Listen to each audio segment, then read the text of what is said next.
It was quite funny because I think the individual said, well, why don't you guys spend time catching the real thieves? And our response was, well, drug trafficking is a real crime. Um, Yes, they did, actually. They said, well, stuff like, the theft and the break and enters and we said, well, what drives the thefts and the break and enters? Well, normally it's drugs, right? So, yeah, they weren't very happy with us, but whatever. It is what it is. That's right. Exactly. So, yeah. Any other questions? Councillor McGee? We note that we have a new group out in front of the Cono Rest. And so I don't know if you're getting called on that or whether there's anything that we can do or and I haven't talked to anybody in the administration desk yet, but do you We have have a been view? involved in that, yeah. Because a health order was issued back in May saying that it was unfit for human habitation. They had numerous opportunities to leave. They did not. So we went on Friday and with the health inspector, and we basically moved them out. Basically said that they only had 24 or 48 hours in order to remove their belongings off of the exterior property. Now, there is a great big huge U-Haul out there this morning, which they had said they were getting, and they are moving all of that stuff to a storage unit. So it should be cleaned up by the end of today. And we are looking at the people that are on the top floor. We're trying to find some kind of accommodations for them, because generally that whole building needs to be fixed up. It's not suitable, so for human habitation. So, but we are working with Adam, the health inspector, as well as the town, and in order to clean that up, and the owners. So, Councillor Dodds? Just to add on to that, so we know who the owners are and they've been contacted and there's been, I guess, enforcement to yes, community standards? Okay. Yep. Perfect. Yeah, we have. So, and we'll continue to work with them, and we're going to continue to work with trying to find places for the displaced individuals, right? So, because unless you have some place for them to go, then it just adds to the other issues of homelessness. So can I just follow up, Mr. Mayor, on that question of, so we will work with those individuals that are going to be displaced. Tell me what that means from an RCMP point of view. Well, I mean, we are trying to find them places that they can go to live. We're not trying to displace them. We're not just kicking them out willy-nilly. We have been in touch with numerous groups to try and assist with regards to them having, a place to live, whether it be a hotel room, whether it be, okay, we have tents, we have, whatever, but someplace where they can go. I think we're going to be talking to Annette here shortly. So I'm not going to get into that just now. But yeah, we're going to, we're trying our best to find them places where they can go and be safe. Because, well, the Econo Rest is not a safe place right now, so, yeah. Now, and I mean, that's coming from a community perspective as opposed to simply an RCMP perspective, right? Yeah. We're trying to work with everybody in order to find some kind of a solution for this, so that we're not just increasing the amount of homeless people that we already have and need to deal with, so. Any other questions? Oh, Councillor Peebles. Maybe you've answered this before. Did that furniture ever come in? The new furniture? No, Okay. That actually, I had ordered it. They said everything was great, everything was fine, it was being ordered. And then I phoned them at the end of March, and they advised me that the order had never gone in, and the person that I had been dealing with had since left. So, yes, All right. Did you make a second order? not yet, no, because it was, now I have to, because it's a new budget year now, it has to, yeah. So I have to wait a little bit before I can do that, so yeah. I should have at least said it was like in the Suez Canal or something like that on that ship. He's used that excuse. Yeah, so we're making do. Any other questions? Going once, going twice? Anything else to add? Nope, that's it. All right. Well, thank you very much for your time. We appreciate it. And Yes. maybe next month we'll know who the new staff sergeant will be. Thanks. Our second delegation is our very own Elvira Thompson with our Q2 financial report. Good morning. Good morning. So if you're looking at the page one there, you'll see nothing really out of the ordinary. We're right on track with year-to-date budget for most of our departments. So I won't really pick out anything from that first page. And then when you go to transportation, we're the 110,000 for road, street, sidewalks. You have 110,000 year-to-date actuals, but those are improvement levies that get adjusted at year end. So that won't be as high of a revenue amount. So that adjustment just hasn't happened yet. And then under the expense side of road, streets, and sidewalks, we are under budget by quite a bit for a few reasons. One being less snow, and Owen being really diligent at making sure that he knows where money is being spent. So our repairs and P&G accounts are actually under budget as well. And then airport there is over budget. It's not really over budget, but we do process our payments ahead, one quarter ahead, so they can have it for their operating. And so that just kind of offsets there. Utilities, right where we would expect them to be, where we would want them to be, as well as community services. And then planning and development, there's a few things in that overall department, I guess you could say, that we are under budget on, one being economic development, which is the energy falls into that category, and we have not spent even close to the funds that were budgeted for energy, as well as the zero tuition, zero fee. As you know, we're behind, like we're not spending zero fee money just yet. And so education is under budget as well. And then Parks and Rec on the next page, we have the library and culture it appears to be over budget, but we also pay their spending or their allocation one quarter ahead as well. And that's the reason for that. And that brings us to the final summary page. So we are approximately $890,000 ahead of budget as of June 30th of this year. So it's really great news. Of course, a lot of our spending happens in the midsummer to early fall. So we will probably, that gap won't be as high for the whole year, but we are really optimistic that that's where it's at right now. And all the managers are doing just a phenomenal job at making sure they're keeping their budgets on track. And the next page is just some other financial information that I thought you guys would be interested in. As you see, our general receivables, they're lower this June than they were last June for a few reasons. There is some old accounts that we were able to clear up.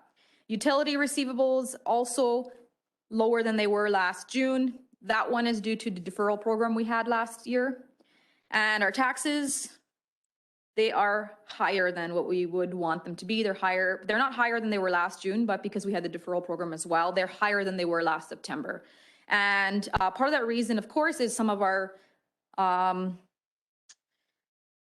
the companies and individuals on our list they are accruing large amounts by not paying, and it kind of builds up year after year. COVID, the economy, there's a multitude of factors, but we are currently working at sending proper correspondence to try to collect some more of those receivables. Under the other liabilities, we have deferred revenue. You see deferred revenue as of June 30th is significantly higher than it was as of March. And the reason for that is that we collected our gas tax funds, MSI, and our MSI funding. And so all that money we've received into our bank, but we have not yet spent, hence it's in our deferred revenue. Our debenture balance is slightly up from March, and that is because we received our equipment debenture got paid into our bank account. So our loan balance is a little bit higher. Bank balance significantly higher from 9 million to 16 million, and that's because we've been collecting a lot of taxes since March. And also grant money's gotten into the bank as well, so that's why our bank balance is higher. It's actually even higher as of today, but that's what it was at June. And our reserves, of course, they're the same as they were March. We don't typically adjust our reserves during the year very much. We wait to the year end and adjust the projects against the reserves as such. So not much to say in that regard. And then on the last page of my report is the capital budget summary. And so the ones I think you'll be interested in is the ones that are in red, meaning that they're over budget. The public works equipment is there was operating funds available that Owen is using to purchase a piece of equipment. So operating funds will cover that. Our operating budget that's not being used now. And in the high lift pump station, the reason why we are over budget there is because when I was cleaning up the receivables, I noticed that there was an amount on the receivable list from Chandos, and I started digging into it and realized that they had adjusted for that amount on one of our invoices. Didn't know. So as I was clearing stuff up, that is just one of those items that it is what it is, I guess you could say. That is why. So that project is now done, complete, and we are submitting our final grant paperwork here next month. And then at the bottom there, you have wrap-up costs for prior year projects not budgeted. So there was some projects in regards to the ring road and the trails that they were just kind of sitting there because project managers kind of had shifted and we weren't sure where it was and whose part of the cost they were, ours or the county. And when we went to dig and make sure everything was wrapped up, it ended up being a further cost to us. That's some of it. There was some other ones that we just thought we were going to be done at the year end and we're not. So that's what's in there. Current, or as of June, we had spent 2.5 million in operating or in capital projects, and as of the current, which was a week ago or so, we'd spent 3.2 million. So we have a lot of money left to spend on the capital. But that's, again, we do a lot of our work mid to late summer. So especially when it comes to the aquatic facility, I'm sure we won't have a problem spending that, right, Annette? And that's everything. Any questions? All right. Councillor Peebles. Thank you, Worship. Just under the wastewater facility upgrade, the polishing cell there, I see we've only spent 18,000 so far. Is that still being done this year? The polishing cell? Can you tell me the project number? I'm just trying to Oh, find it on golly. the list. I think 307? we are spending money on it, are we not? Yeah. Maybe the podium. Yeah. that'd be better. Sorry.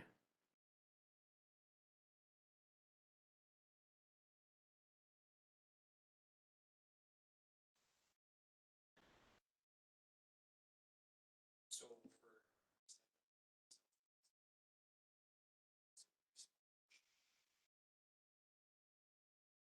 60 commissioning. So the 18,000 is just the start of it, but the invoice should be done within about a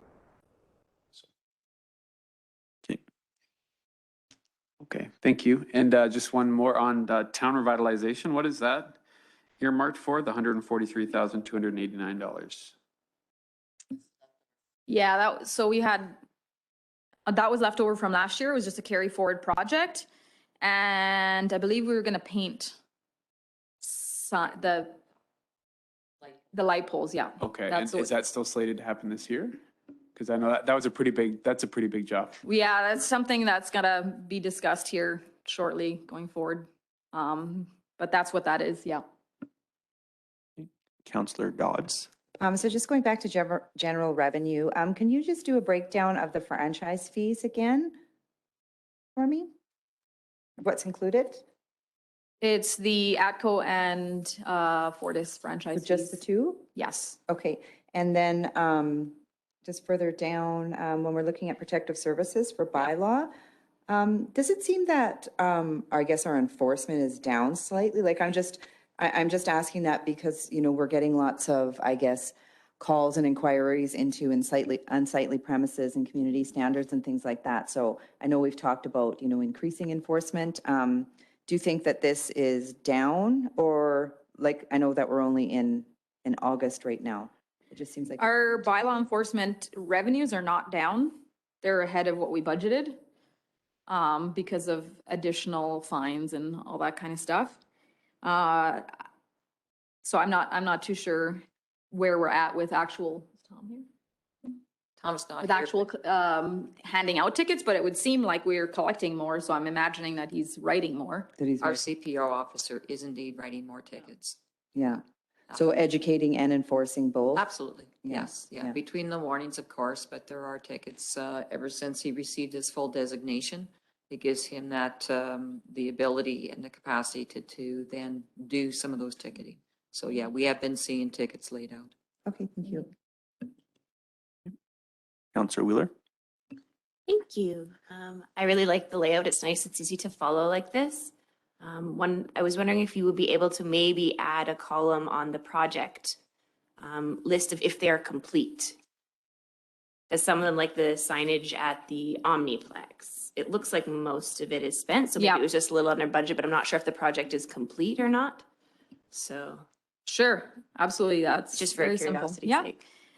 If I go down this list right now, the porta count fit testing equipment is complete. So you're half funded by the county. Yes, half funded by the county. The signage is done, compliance. It doesn't show here, but the compliance that has been spent now to date, Right. but that's not, wasn't done there. Yeah, all the other ones are still being in progress, so it's really only those two. Yep. True. Public works equipment's also done, yes. Thanks. All right. Any other questions? Counselor McGee? Morning. What I want to just try to understand the whole tax thing. So remind me, did we defer again?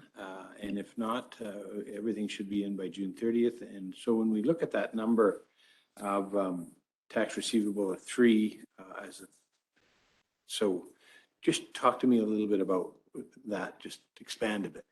So, yeah, so we didn't defer, so everything should have been in by June 30th. So we did a penalty on July 1st, July 2nd, I guess, this year. We did do a penalty, so we would have liked to see that balance be lower. Now, about $1 million, well, more than $1 million is old amounts that we are working on, whether it be tax sale or some sort of arrangement. So if you take that into account, we'd be seeing it probably still over 2 million. And that's just people are starting to fall behind on their taxes and stuff. Just, Yeah, so that's really what I really want to know Yeah. is that this year, last year where there was this. Yeah. And this year it seems a little heavier. it is a little, yeah. So we are seeing a few more. We're working on them. We're having quite a few people create a payment plan. And so that is, the MGA does allow us to do a payment plan and keep people off the actual tax sale list if they have a plan in place.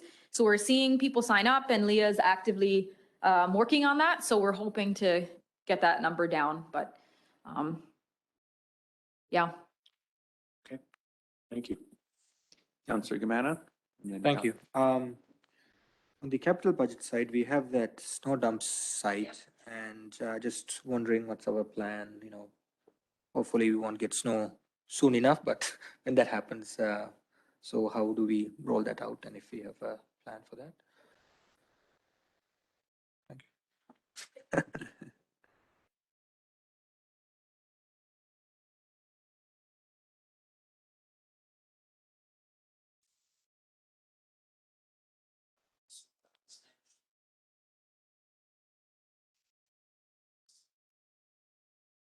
So as it stands now, we might only use a small portion of that for our current snow dump, and then the rest would probably roll into the following year for something else. And these plans change. Thank you. Councillor Ballas? Thank you. Can you, or do you have an estimate of what portion is residential and what portion is commercial in regards to receivables for tax? I can look that up. I don't know that off by memory, but I can look that up and send it to you after or during the meeting. Do you just have an idea if residential is a higher portion? or- We are starting, typically residential is where a larger portion of it is. We are seeing some, you know, as a number of delinquents, we'll see residential be a higher, but as a total of the receivable, the commercial typically takes that because we have large balances for commercial. I'd say they're pretty evenly split, but I don't want to say that too confidently, but we are seeing commercial, more and more commercial or businesses on that list. But I will send that to you as soon as I can grab the actual information. Okay. One quick question. Sorry, going back to Tom's question about the tax receivables, what was the interest penalty that we had for July 2nd this year? 5% on the June penalty is 5% of the levy. And then in January will be 15, is it 15? 15% of the balance. So our big penalties in January. So we will send a letter out and warn everybody here in a little while to make sure they come and pay before that. But yeah, 5% of the levy. Okay. Okay. Any other questions? All right. Thank you very much. We will move into our decision items. 6.1, Town of Drayton Valley Clean Energy Improvement Tax Bylaw 2021-11-A, presented for first reading.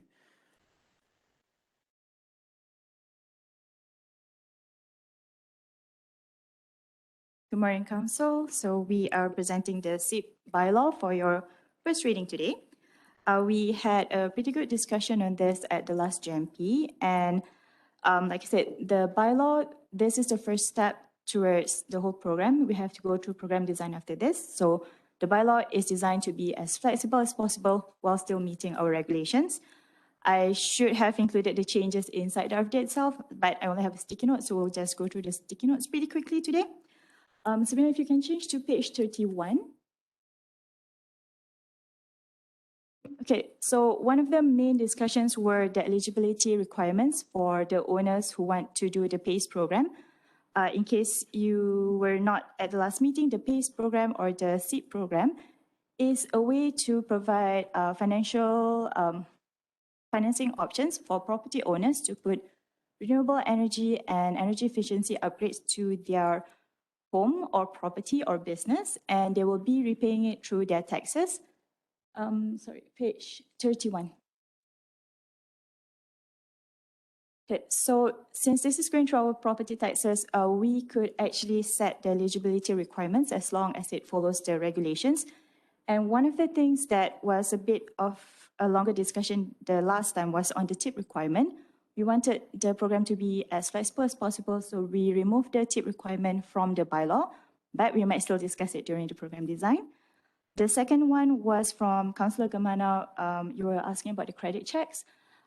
There is a fee to it, so we kind of reworded the last two requirements. Instead of you have to provide a sworn statement, you may be asked to provide documentation. So in that sense, they can either give us a sworn statement or a credit check, which will be on their own cost rather than the administrative cost.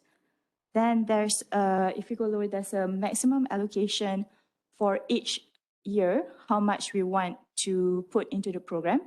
So previously, I think we had about $300,000 for residential. When we did the projections of how much we want to spend each year, it was actually coming up to 300 plus. So we just increased it to 400,000 just to put in that flexibility there. Another thing that is within the RFD itself, in the previous discussion, we said it as if we get FCM financing, we will go through with this program. But I'm still hoping that there will be other types of financing, maybe from the province, that will pay for the administrative costs of the program. So I don't want to tie the program to FCM. Let's hope something else comes up, then we can go with that as well. Another question from Councillor Gamana was the warranty portion. It's actually covered in the legislation where if there is no warranty, the contractor has to provide warranty for at least 1 year, and anything else is transferable to the property owner. So that is within the regulation. Actually, I'm sorry, I didn't notice it the last time. Okay, last one was, Councillor McGee, you asked about how do we talk to contractors, business owners within town. We thought we wanted to wait until we have a bylaw before we started connecting with business owners. But after thinking about it, since we have the public hearing coming up, we could now send the letters to contractors to inform them that this is coming. They might want to get ready, get their licenses ready, to get their registration ready, so that when the program comes in place, they are already good to go with the program. And within the same package, we will also add other initiatives, other programs that province and federal has. There's a whole bunch right now, so we will put it in the information package so our contractors are up to date on this kind of information. So, so that's my list on what are the changes within the bylaw and the RFD. Any questions? Councillor Ballas? Thank you. People that have the bank pay their taxes on a monthly basis, can this program be added so that the bank now pays the payment, makes the payments as well?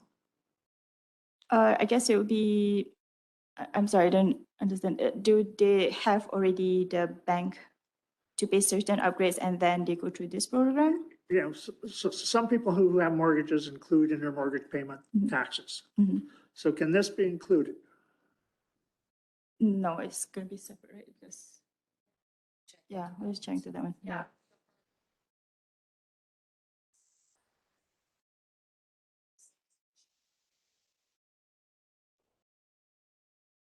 Bank is stepping away from.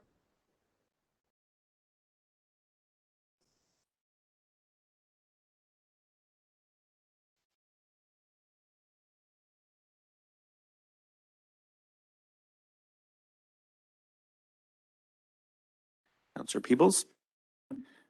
Just from a real estate perspective, so if somebody does all the upgrades, lives in the house for a couple years and then sells it, is it marked differently on the taxes, just so there isn't any confusion about how come my taxes are more than these guys, just based on how it shows up on your tax bill? Like, will it be pretty clear?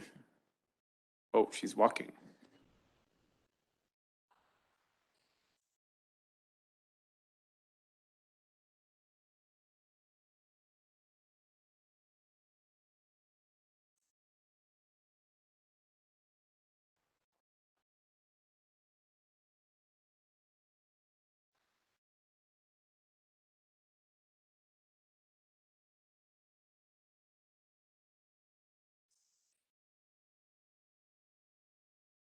Sorry, just to add on to that, we've talked to a couple of realtors as well. They said that if we could just give them a sort of pamphlet that they can share with prospective buyers on houses that do have this levy on them, what are the benefits, that would be helpful.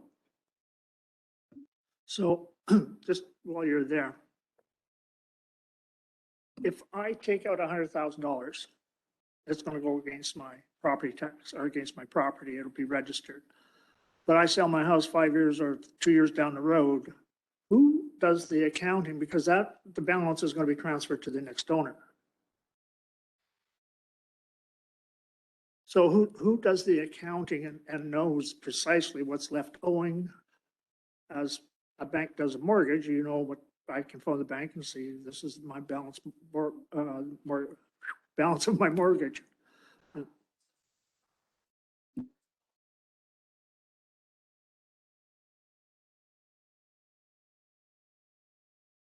To do to their house, that will determine the length of, so let's say it's you're repairing or you're replacing your hot water tank. And they say that it's a 15-year lifespan. So they will do a calculation based on that to say like, so that the benefit of that improvement will be paid for by the person that is benefiting from it. So the person that's living there. So then we will work, us as an administration will work with SEEP to determine what you're eligible for and how long to calculate it over. And there's like a max. So a residential wouldn't be, I know that that was just an example, but there's a limit to what you can do. So your, how much energy savings you can do, you can have, it's supposed to be offset by that expense and over that time frame. But that will be done on our end. And that's my question. Are we responsible? Are we using our administration to administer the program so that we know every time there's a payment taken, then that $100 is going to come off and here's your balance? Yeah, So administratively, we're responsible. right. For collecting. Yep. So, That would be a lot of work, isn't it? n- yes and no. I mean, once the initial, it's not a lot of work. The initial part of it and the calculating and all that kind of stuff, that is kind of where the work lays in. But once that is done, it's all automatic in the system. We don't have to do anything beyond that. So it's just like if a company does an improvement levy or wants to build a road and we give them money for that, we don't, there's not a lot of work after the fact. It's calculated and then they pay it every year. And once the term expires, then their taxes are just going to go back down. And if they go into arrears, who's responsible? Owner of the home. It would still Are be you the going same. after collecting it? It would be no different than if somebody was owing on taxes in the first place. Yep. Same process, Counselor. So their taxes would never be more than double what they are. So the improvement levy would never make your taxes more than double. So if your taxes are $2,000 a year, the maximum improvement levy a year would be 2,000, which we wouldn't expect it to be that much in many cases anyway, but that would be your max. So that's kind of to try to limit the uncollectible amounts. But yeah, it would work exactly like a taxes. So if there is an unsightly premise or we have to act on collecting, we can add those types of items or utilities that are outstanding. We can add that to the taxes and collect, and we can take the same, we have the same legal recourse for that as we do the actual levy. So we'd take the same process as we would now. That's really not what I'm trying to get at, but I appreciate what you're saying. I understand that. What I'm trying to say is that if I take out $100,000 and 2 years later, I want to know what my balance is. Are we the ones that are posting the payments, saying this is now your balance, and who's going to be doing that? It doesn't work like a traditional loan in that sense. It works like an improvement tax. If you want to know, I can go back and calculate it. I don't, There is interest paid. They're paying 5% interest, right? only if they don't make their payment. Only if they go into It's an arrears. interest-free loan? It's calculated once Yeah. at the beginning. Yeah, I mean, I worked in the bank. I know how loans work. So I want to know who's going to administer, who's going to post the payments, and who's going to monitor it and be responsible for it. Is it our staff that's going to do that? And if it is, who's going to be doing it? Finance?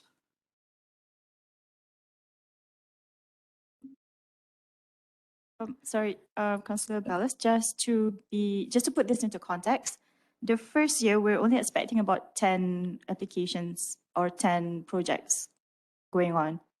So it would not be adding that much onto the administrative burden.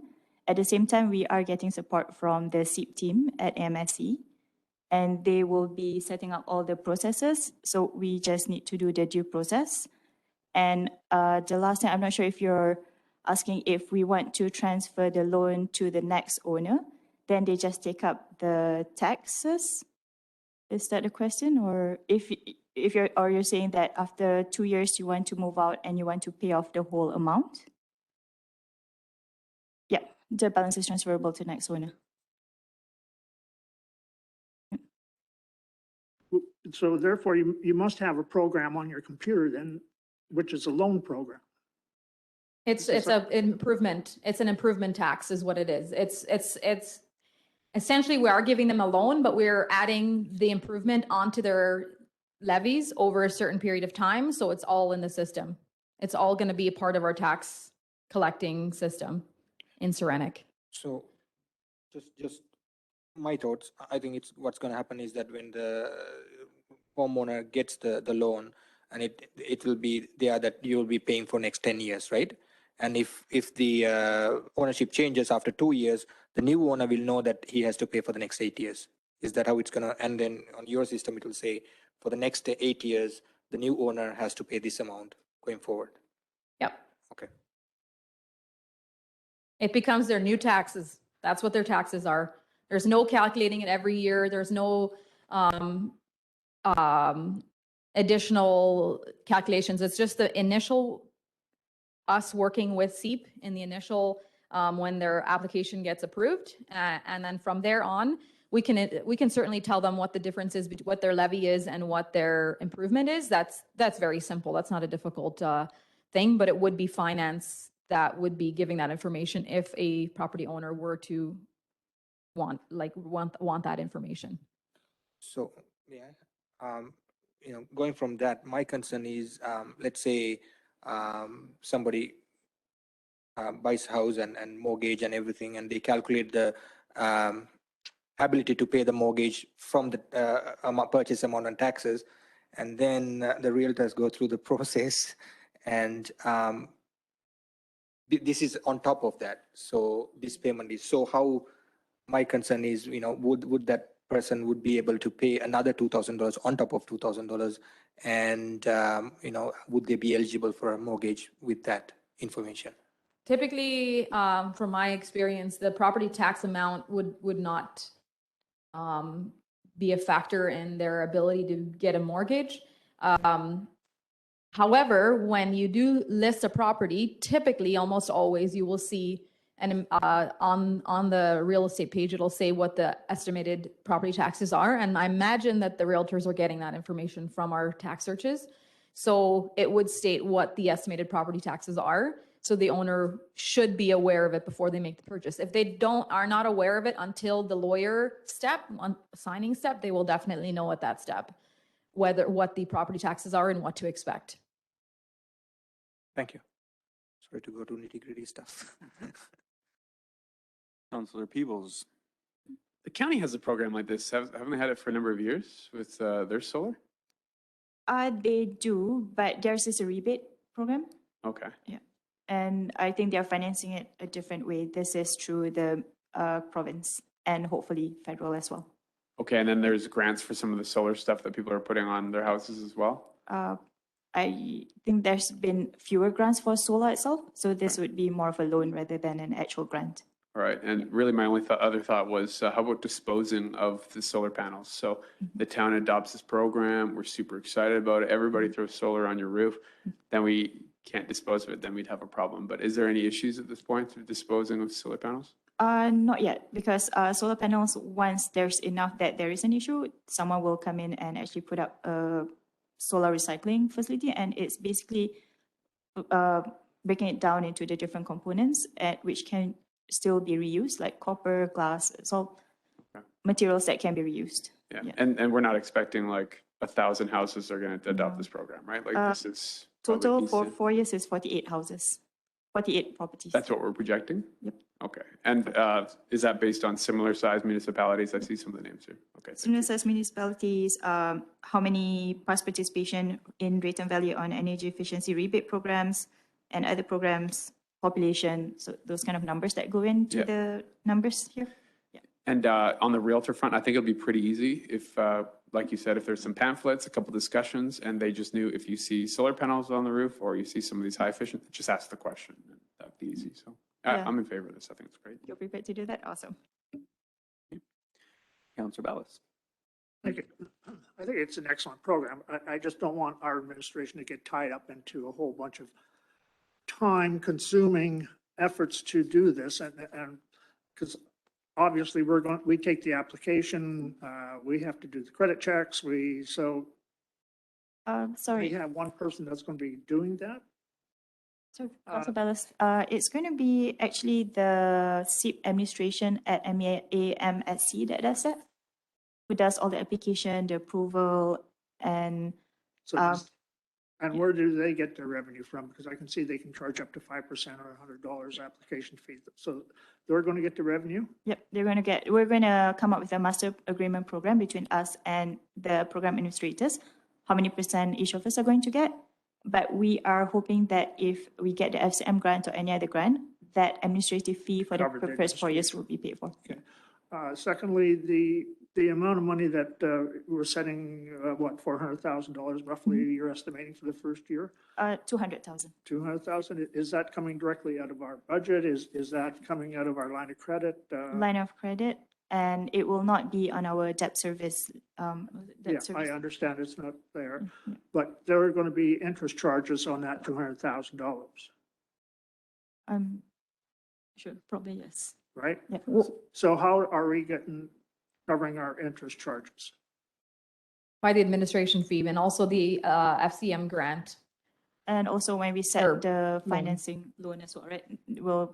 Whatever we get set by the bank, that will be what we set to the property owner as well. So it's going to be a cost pass-through thing. Does that make sense? Yeah. Yeah.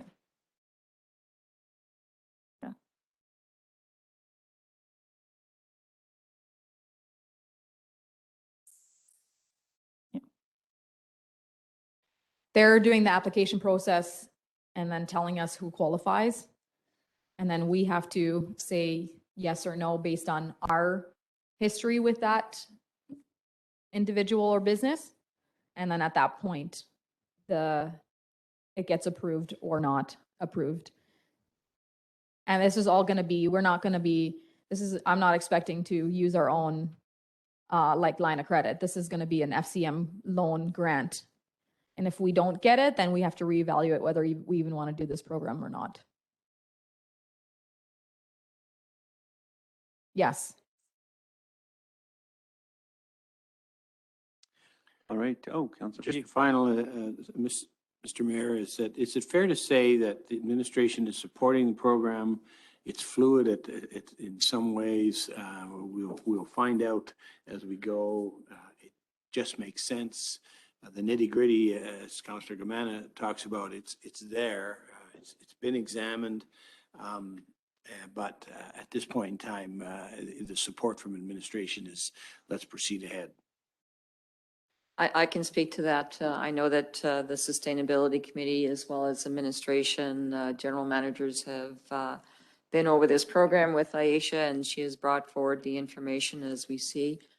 I understand Councillor Ballas's questions, and certainly this program has been instituted in other municipalities.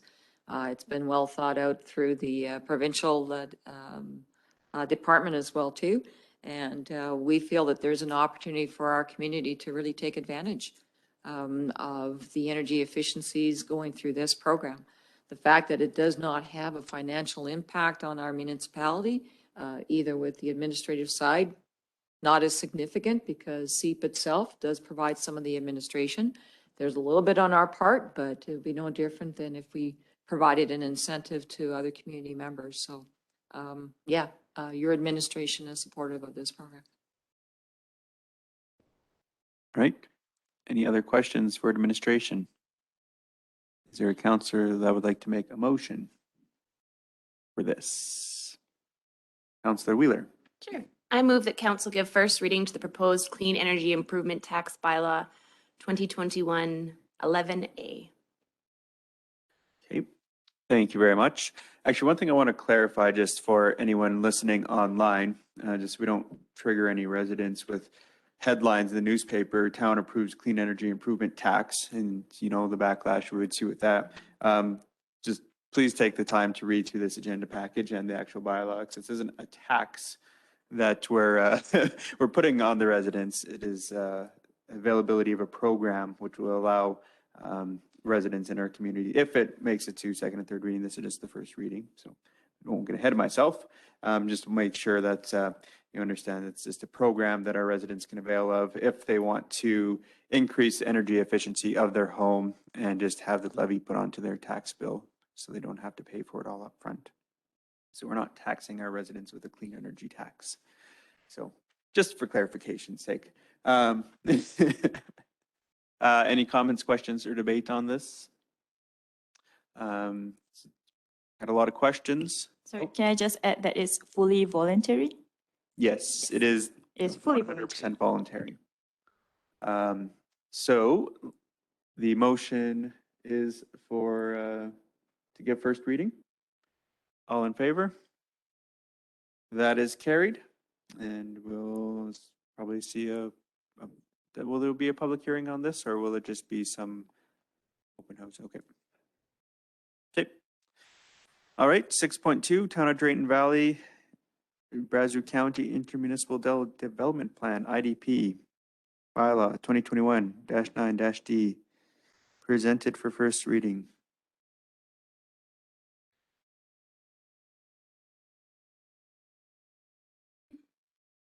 Good morning, Mr. Mayor, Council. Good morning.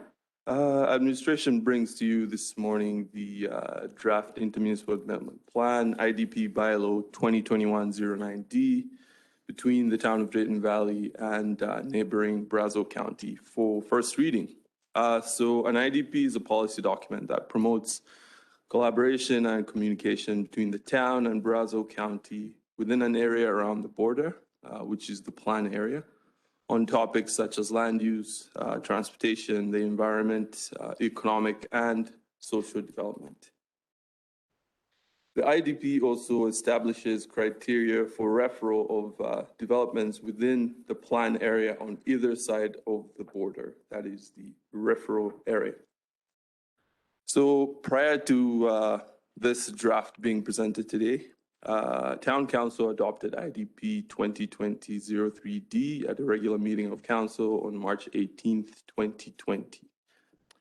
However, because Brazeau County decided to table the IDP as bylaw 1049-20 at a Council meeting held in April 2020, the existing IDP 2011-17D remained in effect. So this was the IDP that was there prior to this new IDP. So the main point of contention in the new IDP for the county was the extent of the plan area. As part of the co-mediation process for the intermunicipal collaboration framework, a plan area was agreed upon by the negotiating teams for the town and the county. So the differences between the IDP 2020-03D that was adopted by Council and this draft proposed IDP are as follows. So the plan area and referral area are now one and the same area, just to avoid the confusion that was there before. See attachment 2 of your agenda packages for the map that was there before and the new map.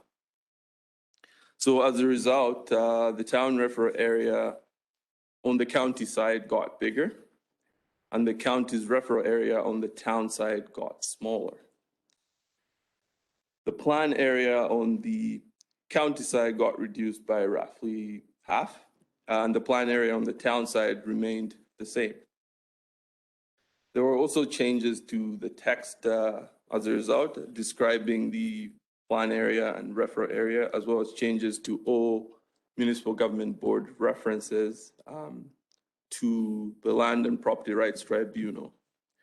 The provincial government amalgamated a number of boards, including the MGB, into the Land and Property Rights Tribunal as in an effort to reduce red tape. And that is the end. If you have any questions, please feel free to ask. Okay. Any questions for administration? Councillor Gamano. Thank you. Yeah, you explained very well, what are the differences between the previous IDP that we had and IDP that town passed but county didn't. and then the new one, right? So just for my understanding and also the understanding of the community, what are the impacts that you think that this will create from the previous IDP or the referral and planning areas that we had in 2011, and then the change that we did in 2020, and what you're presenting now? Thank you for the question, Councillor Gamana. I think in administration's opinion, there would be little to no impact in these areas. So it's just so previously we had an arbitrary line that was carried on from the annexation discussions that was just drawn arbitrarily, and nobody really knew why it was that size. And then once we had the open house, it was discussed a little further and determined that the best plan area border would be what is presented today. So I don't think it's of any significant consequence that the plan area has been reduced. If I may. So I'm just trying to understand, why are we going through this process and changing this if there's no impact at all? In your mind, I believe this was a proposal from the county, right? Coming to us for changing this. Why would there be a change request if there's no impact at all? Right. So I think part of the issue was when it was first presented, a lot of the county residents perceived the plan area as a way for the town to annex more land. That's where the point of contention started. So as a result of that, it was decided that the plan area should be reduced. And when I say there's little to no impact, I mean on the town side of things. Thank you. Sorry to put you on the spot, but thank you very much for that. Any other questions? All right, is there a member of council that'd like to make a motion? Councillor McGee? Mr. Mayor, I would make that motion that that the council give first reading to proposed town of Drayton Valley, Brazeau County Intermunicipal Development Plan, bylaw 202/09D as presented. Okay. All right. Any comments, questions, or debate? Councillor Peebles? I am in favor of this going forward, but just a comment, giving up that referral area was done in good faith. It was something that we said, hey, we're working together to reduce red tape in the community. We enjoy doing business together. We want to have a better working relationship. So we didn't have to reduce it. It's written to the annexation agreement, but we did it to say, hey, why don't let's work together. Let's see what we have to do. It's very unfortunate that we haven't seen that reciprocated through the recreation conversations that we're still having. But in general, I guess if this is kind of our olive branch to say, hey, ultimately we don't want to slow down economic development or development of our region, this is, I guess, the statement that we're making. So I have Councillor Ballas and then Councillor Gamana. Thank you. I believe this was part of the mediation process as well. Second concern I may have is, has the county approved their bylaw, their portion side of it? Thank you for the question, Councillor Ballas. So the county did give their version of the IDP first reading at a council meeting last week, I believe, or the week before. Yes. Councillor Gamana? Thank you. Yeah, the referral and planning area is part of the IDP. It's not the whole IDP. So my concern is about that piece only. I'm in favor, and like Councillor Peebles mentioned, if it is in good faith, I just wanted to let the community know how we are working with the county as well to work with them to actually hold their hand in at some cases to make this relationship work. I have a concern with the referral and planning areas. They are in place for a reason, in my mind, that bordering municipalities will work together if there's a new development coming, that they would inform and be respectful of what's happening on their borders. So I have a very strong concern with that change, even though administration mentioned that there's no much of an impact on that. But other than that, I'm in favor. I would like our recording secretary to record my concern on that piece alone. But the rest, I'm in favor of IDP. Thank you. Councillor McGee? Just a question on timing. So first reading, do we expect to have this wrapped up before October, or are we waiting till the finish of the arbitration discussions? Or Thank you, Councillor McGee. The way that we work through the advertisement and then, of course, coming back for second and third reading. And again, too, it will be dependent on what we do receive for comments. But we do expect that this will go through. We are not depending on the arbitration decision in order to have this go through. so municipal elections in October, we'll have this done before then. Anything else? Councillor Wheeler? Just a point of clarification. Usually we can't make notes of people's opinions or thoughts on things because we are as a whole as council, but you can ask for the vote to be recorded before we take the vote if you'd like to. So it's documented. Yeah, the problem is that we are discussing IDP, right? My concern is on one piece of that, right? That's the thing. I'm not in favor of the IDP. It's just one piece, right? So that's why how do we go about raising my concern? I've already raised my concern in public, and I'm sure the community is hearing and the media is here. So that piece is fine. Yeah, it's up to the administration how it records or not records. My concern I've raised. Okay. All right, so the motion is that council give first reading to proposed Town of Drayton Valley, Brazeau County intermunicipal development plan bylaw 2021-9-D as presented. Nothing else, all in favor? That is carried, and we will just go to 6.3 before we go for a break, just because we do have someone patiently waiting in the audience, and I don't want them to have to wait another 15 minutes because you guys can't take timely breaks.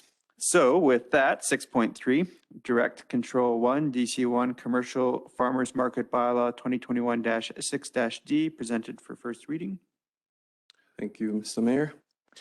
So administration received an application from the Drayton Valley and District Agricultural Society to use the parcel at 5015 Industrial Road as a permanent year-round location for the farmers market. See attachment 1 for the location and as zoning. So farmers markets bring many benefits to the community, and the town is committed to supporting the initiatives such as farmers markets. Administration also recognizes that farmers markets generate more traffic than an ordinary business, and therefore there's a need to ensure that potential negative impacts to surrounding landowners are mitigated as much as reasonably possible. So the main challenge for the applicant is that the proposed location is not big enough to properly accommodate the parking requirements as well as movement of vehicles onto the site and back onto Industrial Road. So just see attachment 8. As such, the applicant is making arrangements to secure more parking off-site through communal parking agreements and has proposed a one-way access onto the site from Industrial Road and exiting onto the back alley. So the subject parcel is zoned General Commercial District. Due to the unique nature of a farmer's market, that's unlike any other defined land use, Section 5.4F of the town's land use bylaw requires a parcel to be rezoned to direct control district prior to use as a farmer's market. Direct control districts provide for development that, due to unique characteristics, innovative ideas, or unusual site constraints, require specific regulations unavailable in other land use districts. The proposed Direct Control District 1 was discussed at the May 25th Governance and Priorities Committee meeting and is presented today for first reading. It is attachment 6, which is the draft bylaw 2021-06D. So the draft bylaw is based on meetings and correspondence between the town and the applicant. I would also like to add that the intent of the applicant is to host smaller markets than those usually hosted at the Life Church. The larger markets will be hosted at the Mackenzie Center, Life Church, and other adequate locations. The purpose of the DC1 district is to provide flexibility by permitting a farmer's market. Additionally, other land uses that are permitted and discretionary in the general commercial district are also added to prevent future rezoning, just in case the applicant decides to sell this parcel to another individual. Development permit application decision powers are proposed to be delegated to the planning and development officer and senior planner for permitted uses and variance applications less than 30% for permitted uses. So the decision making powers remain the same as in other land use districts. That is the end. If you have any questions, please feel free to ask. Questions for administration? Councillor McGee? Just a quick question again on timing. So we're looking for first reading today. Farmers Market continues its process and continues to work within the community. Is there a need to press ahead into second and third, or the process will be then? Tell me a little bit about the process, Lonnie. Thanks. Yeah, sure. Thank you for the question, Councillor McGee. So do you mean second and third reading today, or? No. Yeah, okay, so I understand. So there is still a requirement to advertise to surrounding landowners for at least 14 days. Councillor Dodds? I just want to say I'm excited to see this finally come here. I know it's been a long time coming, and there's been a lot of discussions going back and forth between the Ag Society Farmers Market and yourselves. I just want to know that, do you feel that that I guess that the requirements that the Ag Society or Farmers Market, I guess, within the discussions, do you feel like both parties' needs are being met through this proposal? Thank you for the question, Councillor Dodds. I believe so, yes. We have had a few meetings and correspondence between us, and I feel like the regulations that are presented today are agreeable to both parties. Mm-hmm. Okay. Councillor Gamana? Thank you. Just from my understanding, Ronnie, so this bylaw is for that particular building, right? That is correct. We are just changing the zoning because of the current zoning. But if the farmers markets would like to proceed in a different location, as they've proceeded before, in the downtown area or another area, this won't stop them from doing that at all, right? And they can keep proceeding with the same event approvals and all that, and then proceed to have farmers market anywhere in our community.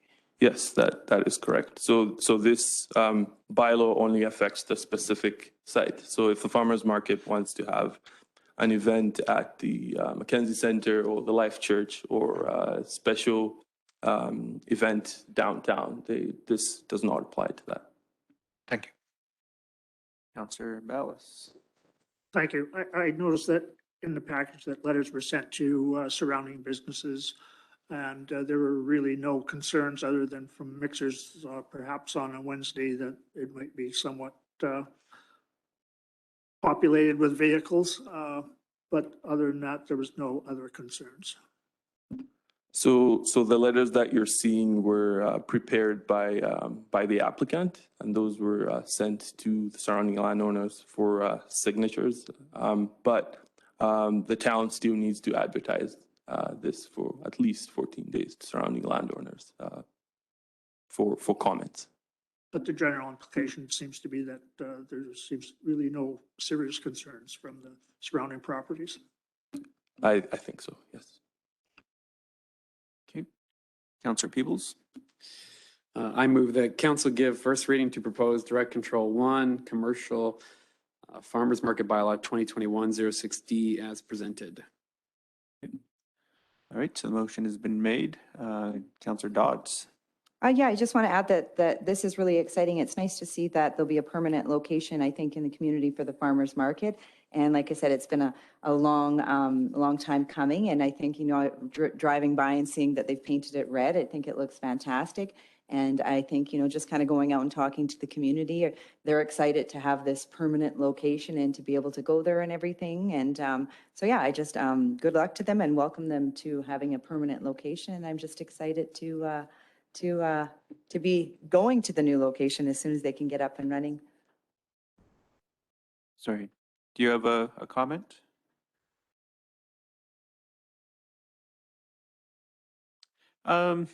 Yeah, I guess, yeah, we've had people in the past speak, so, I mean, certainly come up to the podium if you wish.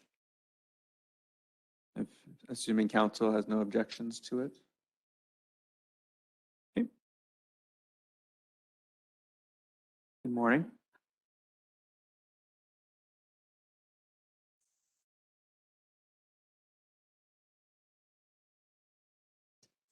Okay, sorry. I'm the market manager and the administrative assistant for the Drayton Valley and District Agricultural Society. I just want to thank the council and the administration for all the time and effort they've put into trying to find a solution for this.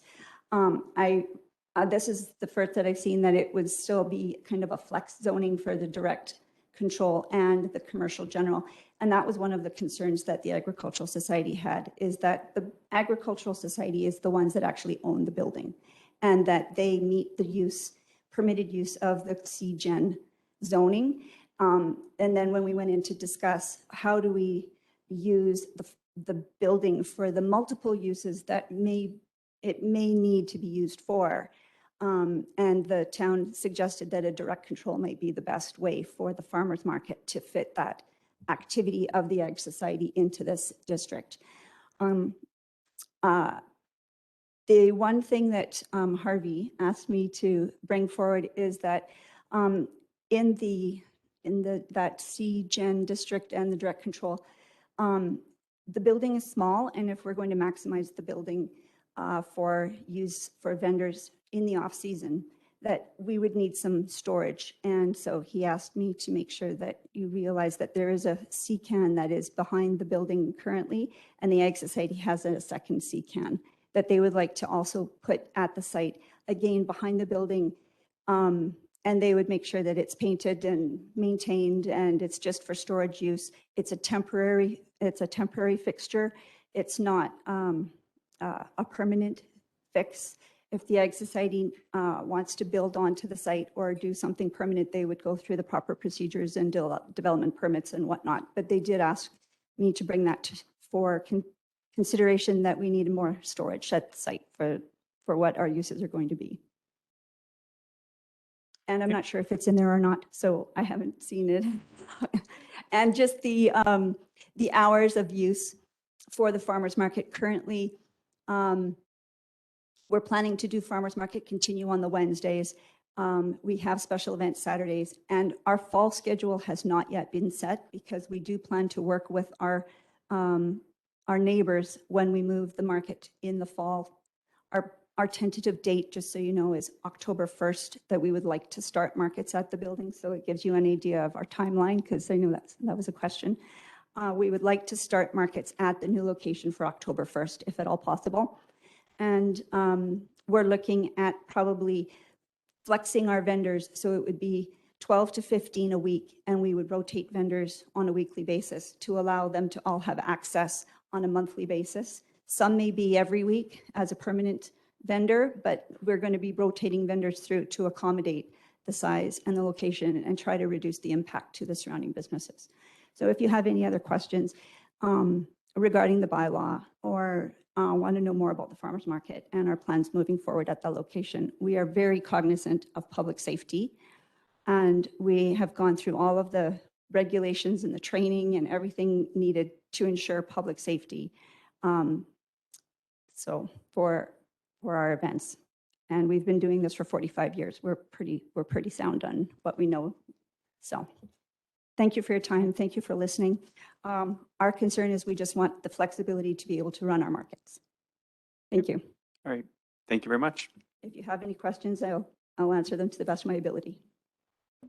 And just to add, sorry, Mr. Mayor, just to add to Colleen's sentiments there. So we did add a maximum of 2 shipping containers within this land use district. So that has been accommodated, as well as we've provided ample flexibility. We know the farmers market's pretty fluid, right? So we've provided ample flexibility in the days and hours of operation. If I may also, Mr. Mayor, add that Colleen had mentioned October 1st for the start.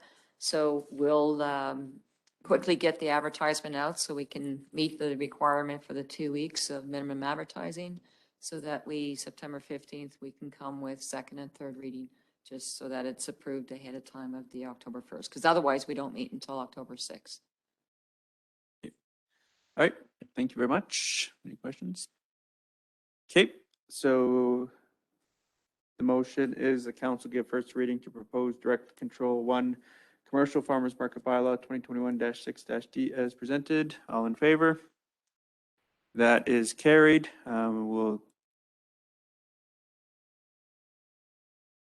deciding that they didn't want to administer and do anything with this. So we took it upon ourselves to come up with a second option that town council approve a rebate to all town residents of the Omniplex user groups, excluding the Drayton Valley Junior A hockey team. And that would be equal to the respective groups' registration fee increase from the 2020-21 to 21-22 season, not to exceed the 25% rebate calculation. So that basically says that if a group raises their fees a certain number, that we will cover the cost of that increase, but no greater than the 25% rebate would cover. So if they raise it $300, we're not going to give back the town residents $300 just to cover that cost. The third option, which came up last week, is to approve a fee rebate of 25% to all Omniplex youth and adult groups for the 21-22 season based on the final registration numbers and end of year revenues. And so that would be basically we just give them the groups back 25% and then they do with it as they please. And then the fourth option, provide no rebate at all to anyone. Okay. All right. So, I mean, I don't know, first things first, but we do have a tabled motion that we need to take from the table. So perhaps we want to deal with that first, I'm guessing. Yes. Okay. So does anyone want to make the motion motion that's presented there, that council take from the table resolution 134-21? Sure, I can make that motion. I'd like to make a motion that council take from the table resolution 134-21. All in favor? That is carried. So the motion we now have in front of us is that Councillor Gamana move that council approve up to 25% rebate to Town of Drayton Valley residents. I think the intention is certainly there, but I don't know if we want to vote this one down and then maybe take a look at one of the other ones. Councilor Gamana? Yeah, just for my understanding, that motion and motion, the potential motion number one, I believe, pretty similar. In my mind, is there's some additions, the 1, 2, 3, the options are there, but it seems like it's kind of the intention is pretty similar on both of them, in my opinion. Okay. All right, so I guess we'll vote on this, and if we vote against it, then we'll be able to bring another motion, or we can vote in favor of it and just have the wording as is. So is there any comments, questions, or debate on this one before I ask? Are you voting in? Councilor Wheeler? Yeah, I think it'd be a little bit cleaner if we just go with a new motion with all the description in it. The intention might be the same, but I think for everyone's sake, especially if we have people that are on differing opinions of which motion should be coming forward, then I think we need to be more specific, so. Okay. All right. Okay. So the motion of 134-21, all in favor? All opposed? Bill, are you voting?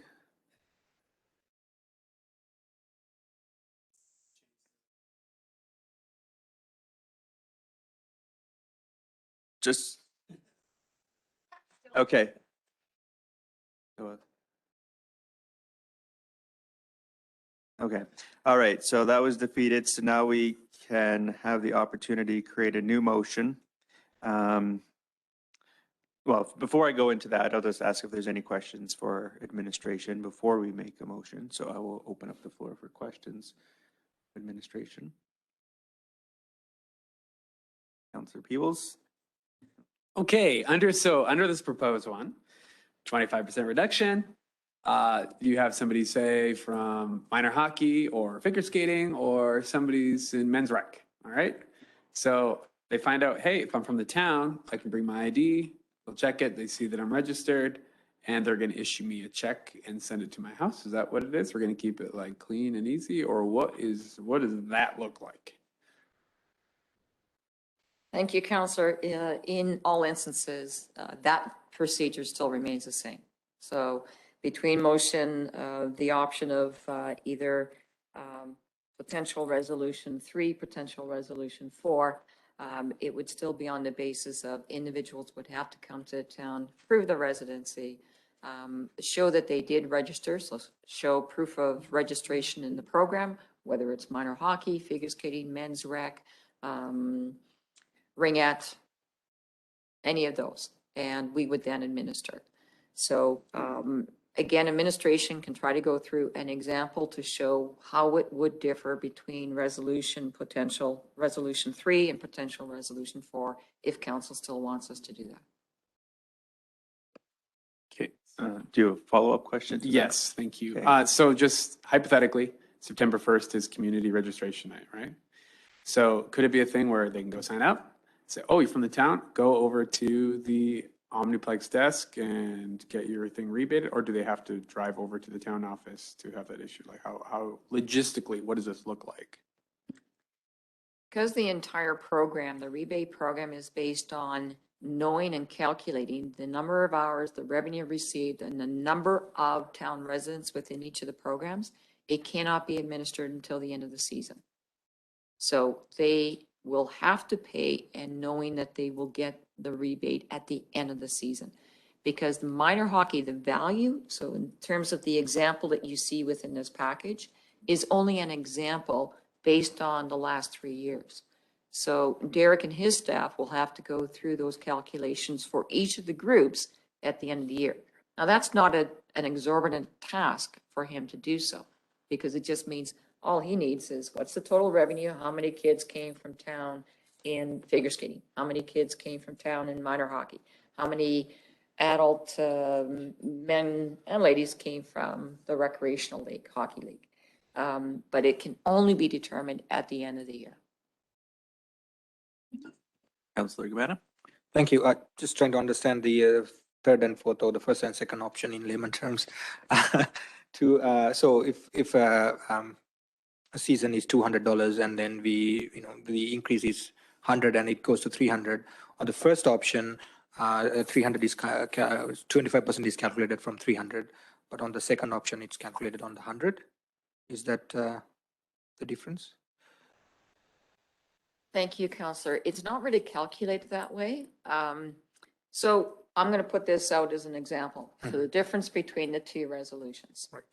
The first resolution, when we say a rebate of 25 and it goes straight out to everyone in terms of the town residents. If in minor hockey, it turns out that the rebate that each town resident is eligible, let's say, is $115. They may pay $400 to that. That doesn't matter. We would then provide a rebate of $110 to each town resident. That's in resolution 1. Okay? But we would never exceed, in any of these cases, we would never exceed 25% rebate in any of these situations. Okay? In resolution number, the potential of the second resolution, number 4, is that we would only provide it to the maximum of what their difference was between what they had for a registration fee the previous to what it is for this year.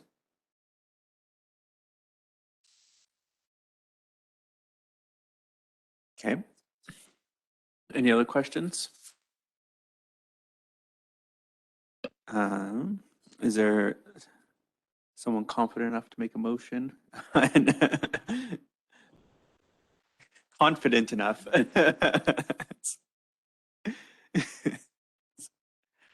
So, We have two. You have a question or are you going to make a motion? No, I'd just like to get what the administration's preference may be. Thank you, Counselor. We are prepared and we have made a recommendation in the package. We are looking at Town Council approving a fee rebate of 25% for the bookings for 2021-22 season based on final registration numbers to all town residents based on terms and conditions outlined. And again, must prove residency, must prove proof of payment, and they are to make the application directly to the town. all right. So, Councillor Peebles? Sorry, it's my last hypothetical. So I went back to school shopping with my kids this week. So we go to Old Navy and then they give you some thingy that says, if you come back between this and this day, then you save $20. And so I'm like, okay, that's great. But then I forget about it and I never get it. And then by the time, next time I go, I'm like, oh yeah, I forgot to go collect that thingy. Like, I think for this year, we're kind of sending a message that, hey, Drayton Valley, we care about your recreation. We have to make some really difficult decisions to look after you. And we hate to do this to our neighbors in the county, but it's necessary to try to cover some of the bills. It would be nice if we could figure out a way that if they were to pay it, that they could be rebated at the beginning, not on the backside.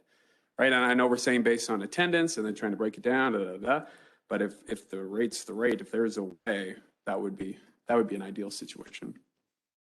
Yes, Councillor Wheeler?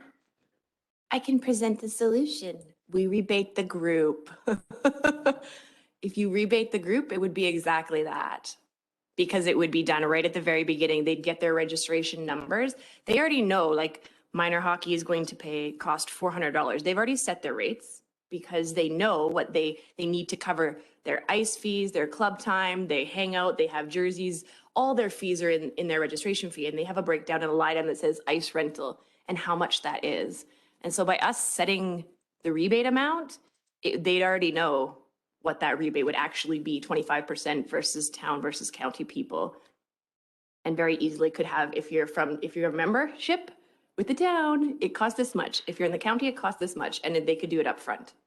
And then they wouldn't have to issue a rebate. There would be no program. No one would have to, other than at the Omniplex when it comes to the actual end of the month bill. When we submit a bill, you skated for 10 hours, you owe us $1,000.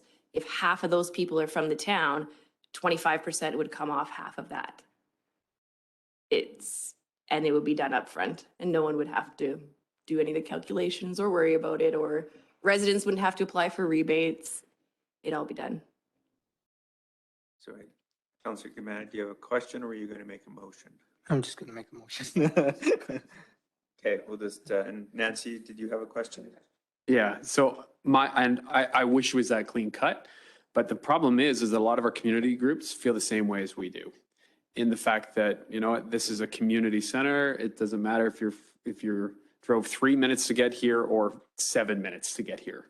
And like, so even some of the groups that we talked to, they said, well, they're not actually going to reflect that onto the people that we intend to. They're just going to absorb it into the group. So, and that was the only concern, is that we actually wanted to make sure that the funds that we are creating this subsidy program actually get to them. So is the only way we can actually do that to do it as like a Old Navy, here's your rebate, don't forget to pick up your check on the other end? Or do we just, would we already know who the people are? So at the end, we just mail them a check, right? Rather than them having to provide proof. Would we already have that info? We can make the discussions after making the motion. can't Yeah. we? So do you actually have a question for administration? Yes, I do. So I agree with what Farrell said. So when I look at, let's say, motion number 5, right, and it says based on final registration numbers and end of year revenues. So is that meaning we'd have to wait till the end of the year to issue that? Or we could do it just like, as Farrell's saying, that at the beginning they register and we do it at the beginning?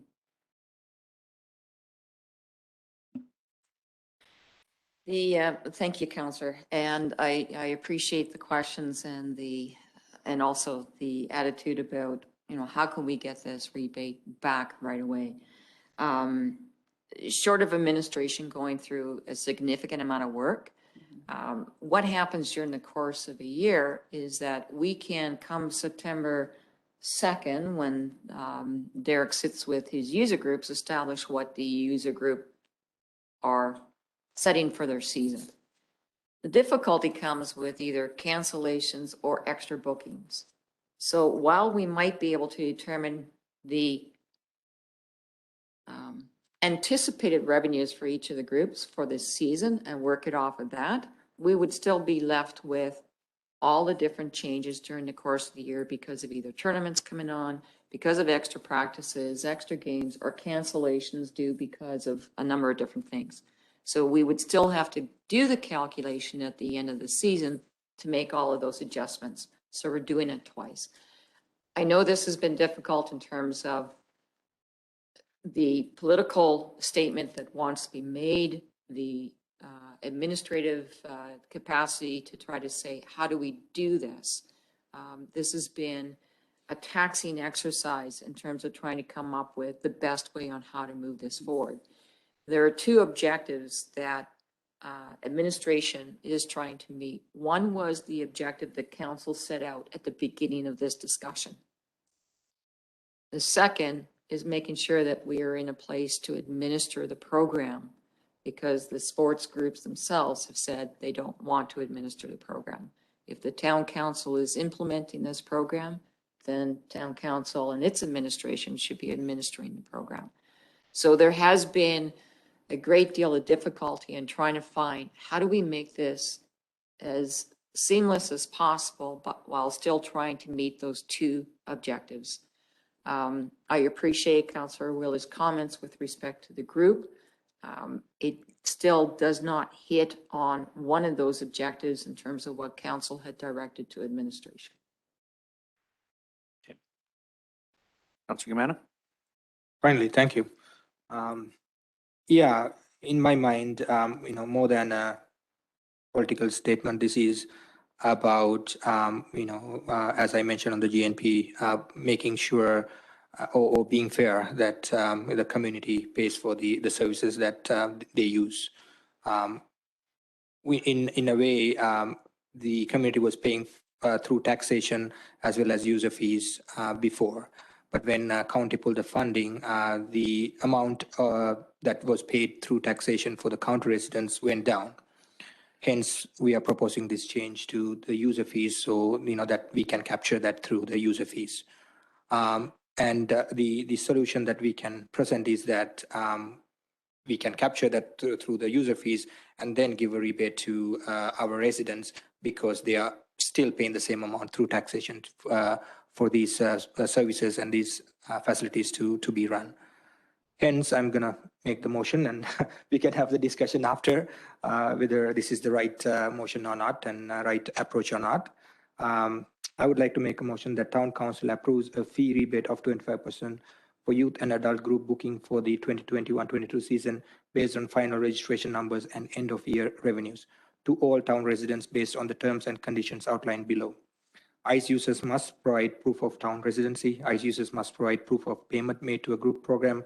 Participants must make application directly to the town at the end of season and no later than December 31st, 2022. Thank you.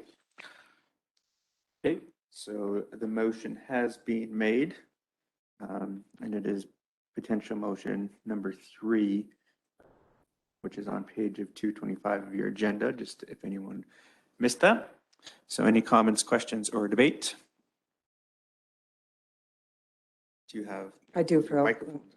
oh, sorry. Councillor Wheeler. Yes, I know that you've said that making sure that the residents get their 25% rebate is very important to you. This is for Councillor Gamana, but with this rebate, there's one line for figure skating, right? If you're in figure skating, you get the rebate of whatever it was, $85, doesn't matter. But if I sign up my daughter, she's only in level 2, so she's only there for 2 days a week, so my fee is $300, and I'll get the $85 rebate. But your child is a higher level and skates for 5 days a week, and you have to pay $600 for her to be in the club. You only get the $85 rebate as well. So you're not getting your 25%, and I might be getting more than my 25%. And I'd like to know as a resident how that's fair. Yeah, again, how we administrate, right? There will be some concerns that we have to address going forward, right? So this is the first time that we are trying to implement this. And if adjustments needed, of course, administration can bring it back to the council and do those changes. But if we don't start somewhere, we won't be able to figure this out. So that's why I'm proposing that we'll start somewhere. And then if there's any changes that needed, I'm pretty sure that administration will bring it back to the council and we can adjust accordingly. So Councillor Wheeler, are you saying that the motion after that, number 4, would capture your concerns? Or you, just to your question that you asked, are any of these motions relevant to address your concern? And Ms. Dreesen, you can go ahead. I'm sorry, I don't mean to interrupt, but I'm just reading the motion that Councillor Gamana read out. And there is even the allowance for this motion to actually within each group accommodate the changes within each group. So for that particular instance, we could go to each of the individual groups and ask if there's a way to make sure that it can be fair. And just by reading this resolution again, it doesn't restrict us from doing that. Okay. Councillor Dodds. Yeah, so this has been very confusing and long, and thank you, administration, for all your patience and and work on this. Yeah, it's difficult for me because, I mean, I see that, we were put in a hard position by the county, backing out of at the last minute. And of course, we're in arbitration right now, and I would have liked to have seen, I think, the process of arbitration go through before we made a decision on this. I feel like we rushed it a little bit, and I do feel like it is a bit of a political pissing match, if I could say. And I do worry because then it does fall on the users, whether you're town, whether you're county, whether you're whatever. And I don't think there is really a right or a wrong. I feel that, and I appreciate all the work that the rec committee has done. I do feel that maybe that their opinions differ. So then for me, when I think that the first proposal that came for the increase, and I do understand that there should be an increase to fees, but then now when this second one comes, I find that there could be a differ in that contradiction with the first one. So for me, I'm in agreement that I'd like to see that rebate go to the group itself as well. So so just to say that it's not that I'm not in favor of the motion, it's just I'm not in favor of I guess, everything that goes with the motion. And I do appreciate everything that administration's done. You're trying to listen to council and it might not be very clear and we might be a little bit divided and yeah, I don't know if we'll eventually get there, but hopefully we will. And it might not come out till arbitration. That sounded very political. It's round and round. So my dream job, I'm an accountant, but I'm not. I don't have the talents to do that, so I'm going to trust our accounting team. I do have a question for administration. So is it impossible from an accounting perspective to offer a rebate like earlier on, kind of to what Councillor Peebles was suggesting? Like, is it like, so we register and we get some money back and it's kind of in like, we might not be bang on 100% right, but we kind of have a target. We kind of got close. I'm just thinking from an accounting perspective, if it's, because I do get the concern that, yeah, how many people are actually going to avail of this? Because most people will forget. I just want to try to make it as easy as possible. If not, it's fine. But is there a way that we can do it? Mr. Mayor, if we take average of last 3 years or something and then do it that way, maybe, right? But if not for that exact year, probably not, in my opinion.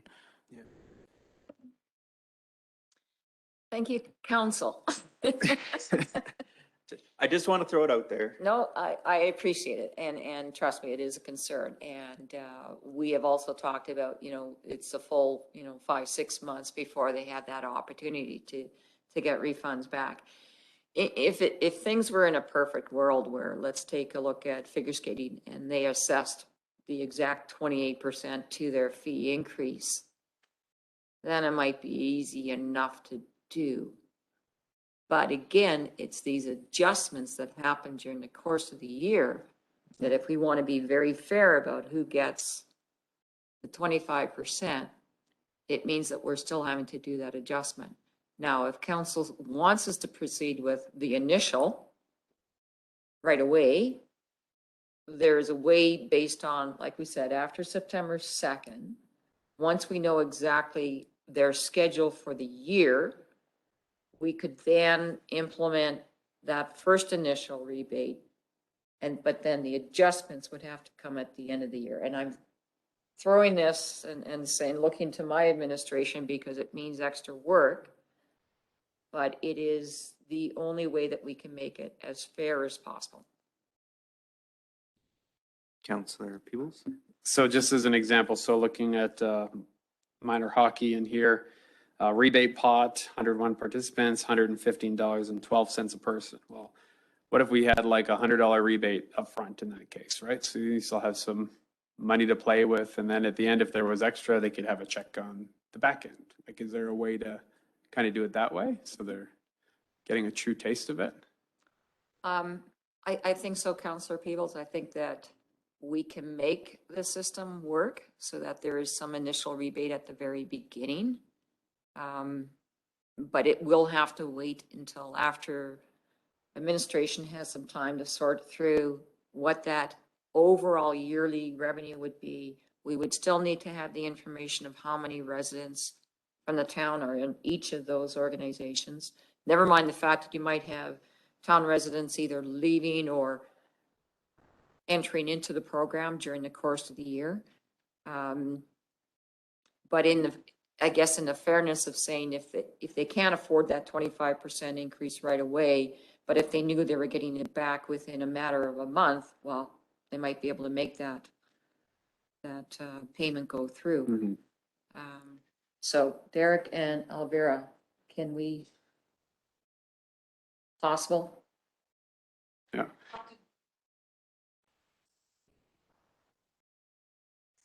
No. Yeah. So to that, to Councillor Gamana's motion, is there flexibility within that motion for you guys to do something of that nature if we decided, or is this? Thank you, Councilor People. Just with respect then to the resolution, if there's a need to change anything within the resolution, it would just simply be based on final registration, I would just simply say based on initial or on registration numbers, because then it could be initial, it could be final. So just based on registration numbers and annual revenues. Councilor Gamana, would you take that as a friendly amendment? My concern with that is how much of a administrative work would that be, doing that way? Thank you, Councillor. It just means that we're going through the process of what we had determined at the end of the season. We would be doing the same thing in September. So we would be doing one of this in September and one of this at the end of the year. Get that, but how much of a burden to the administration? Thank you, Councilor Gamana. We had mentioned in the previous meetings that the end of the year, there would be some, but the administrative side, we had said that we can accommodate that. As far as the checks going out, we determined that, so for instance, in minor hockey, 240 registrations, we're saying right now 60% of that is coming from the county. So we're looking at 110 checks that might go out. And as I said, during COVID, we had to do a lot of refunds at that time, so it's doable. Thank you. So are you proposing a friendly amendment, my friend? Okay, yeah, I'll accept that friendly amendment. Sorry, what was the exact friendly amendment? Yeah, Annette, what's the exact friendly amendment? The resolution would read, the town council approve a fee rebate of 25% for youth and adult group bookings for the 2021-22 season based on registration numbers and annual revenues to all town residents based on the terms and conditions outlined below, and those three conditions as they are. That's the one. Yeah, that's the way you accept. Or Yes, I will. Councilor Wheeler, did you have something you want to say? Go ahead. Just a question for administration. In terms of the actual ICE fees coming in, do you invoice the user groups monthly? So every month you have an exact count of their ICE time, what they've spent and what they owe? Yes, and would know exactly who's from town and county every month? Yeah. Yeah, which makes sense. One-time count for sure. Okay.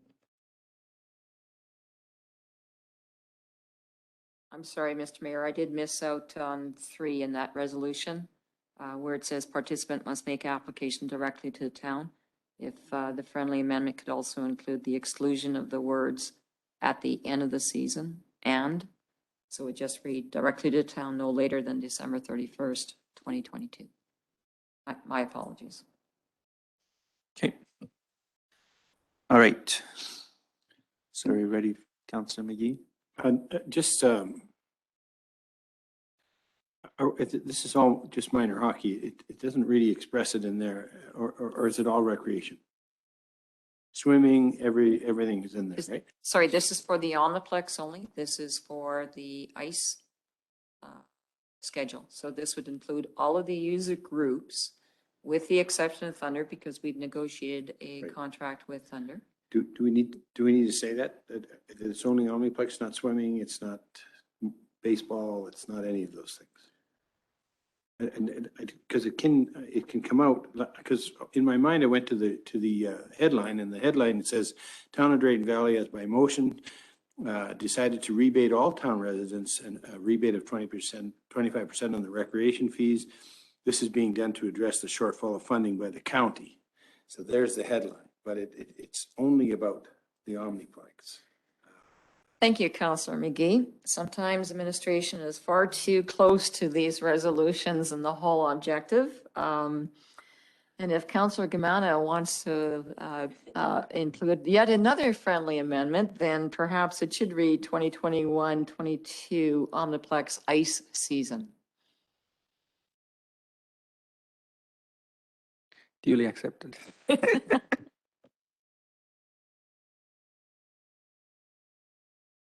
Okay. So that friendly amendment was accepted. All right, so does the recording secretary have the motion that she needs? Yep.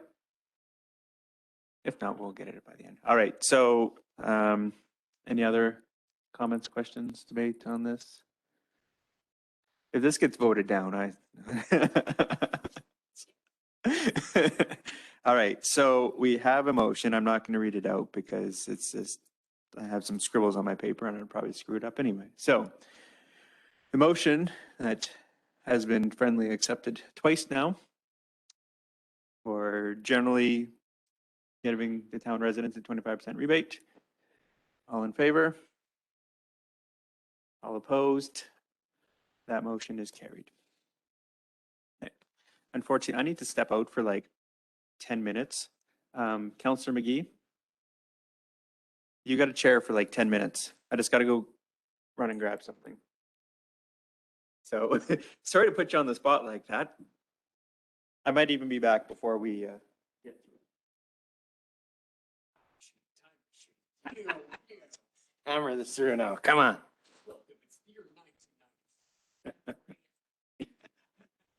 All right, we've handled the Omniplex fees. The 6.6 is the new Aquatic Center amenity sponsorship rights agreement for the approval. There's a couple there that you'll speak to, Ms. Dreesen. Yes, thank you, Mr. Deputy Mayor. The Town of Drayton Valley has been working with the Community Aquatic Facility Committee, who has been, that committee has been very active. And a number of contributions are coming to the town to help out with the construction of our new aquatic facility. We have, of course, implemented a sponsorship campaign. And with that, we've received 2 more sponsorships to be presented for approval. One is through Obsidian Energy, signing the agreement to be the naming sponsor of the natatorium viewing deck. That is for a sponsorship of $100,000, and they're paying it over 3 years instead of 5 years. So very appreciative of that.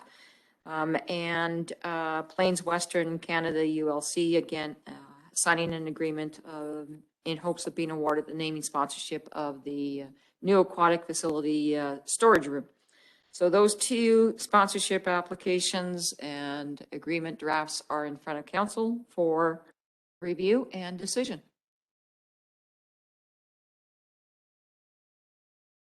Thank you. Are there any questions of administration? Anybody ready to make the motion? Someone can. Councilor Wheeler, thank you. I move that council approve the sponsorship rights agreement between the town and Obsidian Energy Limited as presented. Thank you, Councilor Wheeler. Any questions now? The motion's on the floor. The only question that arises for me is, so individually, we have Plains Midstream putting down $10,000 for to name the room. Right. And so is there a list that, say, an individual could say, well, $10,000, I'm in.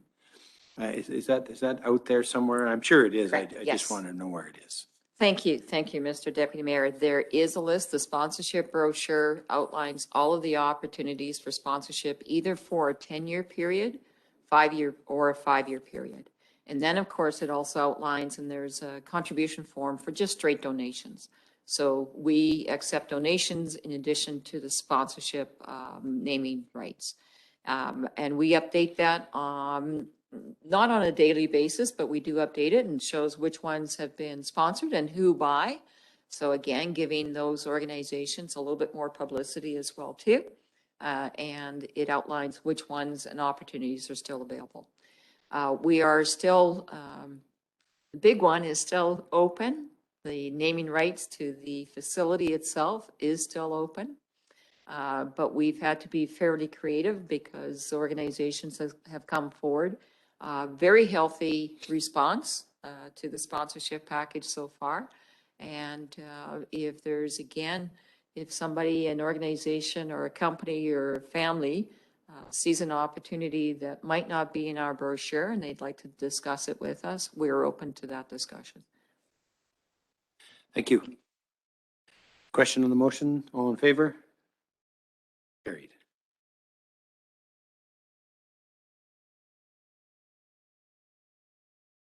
Do you want me to continue? The On second motion? The second motion, please. Thank you. I move the council approve the sponsorship rights agreement between the town and Plains Midstream Canada ULC as presented. Motion on the floor. All in favor? Carried.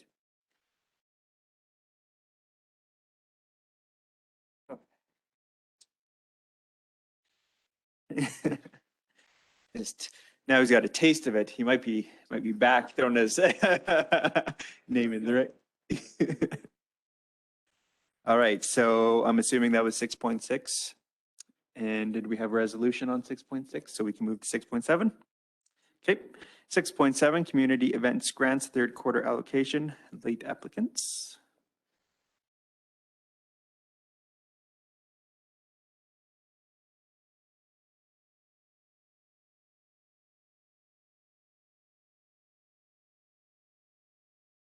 Order with our deadline of July 3rd, we had a couple of applications come in, actually 3 eligible underneath town administration. And then, of course, one was addressed by council. That event, which was organized through Elevated Experience Camping Society, had been awarded but did not proceed. So the funding was, of course, not allocated to Elevated Experience Camping Society. Since that deadline, we've had 2 late applications. One is with the Community Foundation, and that is for their community dinner coming up August 20th. I want to recognize that this would be a formal recognition of an email, I guess, approval by council to allocate $1,500 to the Drayton Valley Community Foundation. And the other is through the Drayton Valley Minor Baseball Association. And this is not uncommon that the town receives these types of requests because this is for the hosting of ball provincials.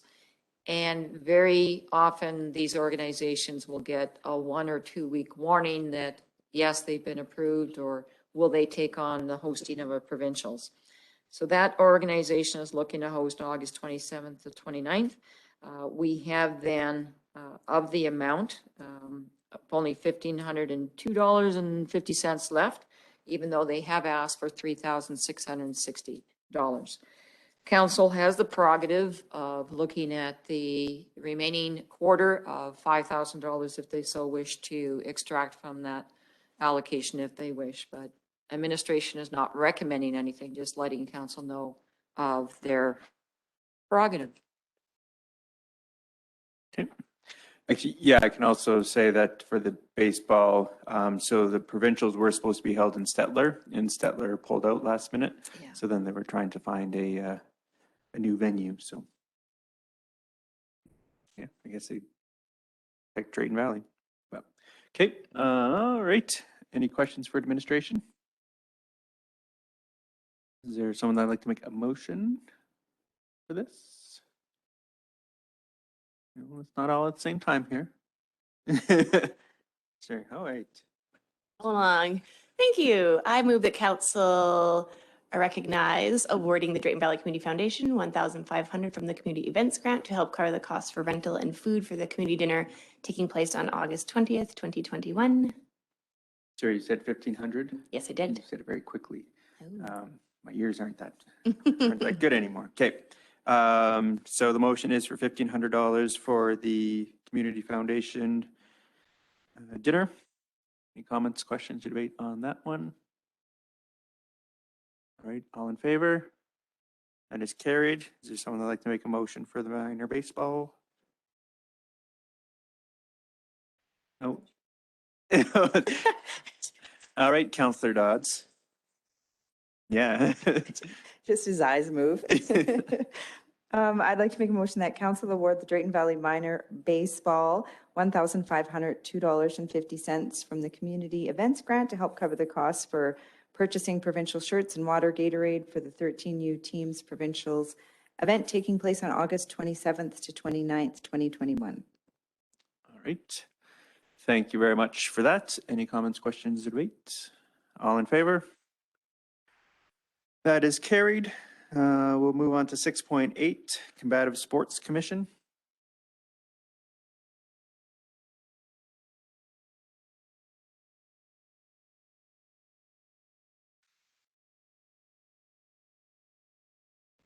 Thank you, Mr. Mayor.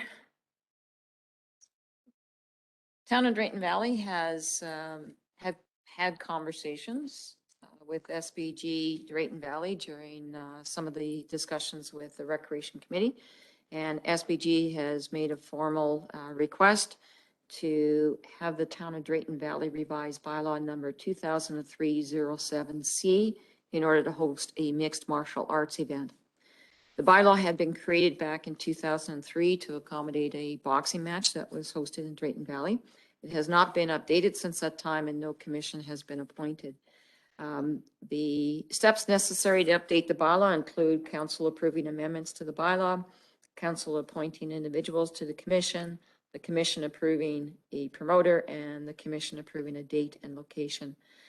The commission would be responsible to supervise, regulate, govern, control all bouts and contests held in connection with the regulated sport, and would also be responsible for the provision of medical, police, referees, judges, officials, or supervisory personnel as deemed necessary. In order for us to follow through on our requirement, following the GMP meeting of last week, administration is looking into not only the information and impact with respect to town's insurance, so by talking to our insurance provider and talking to legal counsel. In your additional material package has been the material that has been presented to us by legal counsel as well as by our insurance company. And we've had a little bit more investigative work into looking at the City of Calgary Commission as well. So the information is presented. We had the opportunity to speak with SBG last week during GMP. And again, a decision was made at that time just to allow the opportunity for council to reflect on the impact of the combative sports bylaw and the establishment of a committee. This is not to establish what the commission is at this point in time, but whether council would be directing administration to either proceed or not proceed with the bylaw. Any questions for administration? Trying to get my paperwork. Councillor Dodds? I just have a question. There were some, I guess, additional things that were sent out. When did you send those out, Sabina? I think there was, oh, yesterday. Okay, thank you.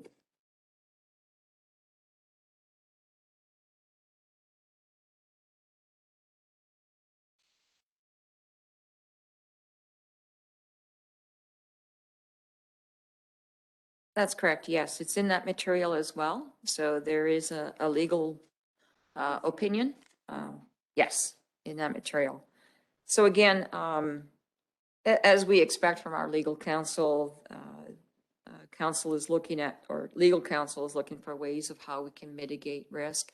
I know that in the end, though, and we've heard consistently from our insurance provider, from the City of Calgary, and as well as from our legal counsel, is that the town would still be, if there were ever an issue, an incident that may go to a lawsuit, we would still be named in that particular lawsuit. Councillor Peebles? So I would say that mixed martial arts as a whole, for a number of years, was viewed a lot as cage fighting, right? And initially it was gnarly dudes, different sizes, no gloves, and just no rules. You look at some of the old ones, it's pretty gnarly. But over the last 25 years, it really has formed into a full, well-rounded sport. When you look at it, it goes on all over the place. I know Penhold, they have their own commission as well, and they charge quite a hefty amount even just to use it. So it is a revenue generator for them as well, probably covering a lot of those bases. I don't know if there's been cases where municipalities of any size or shape have have actually been charged.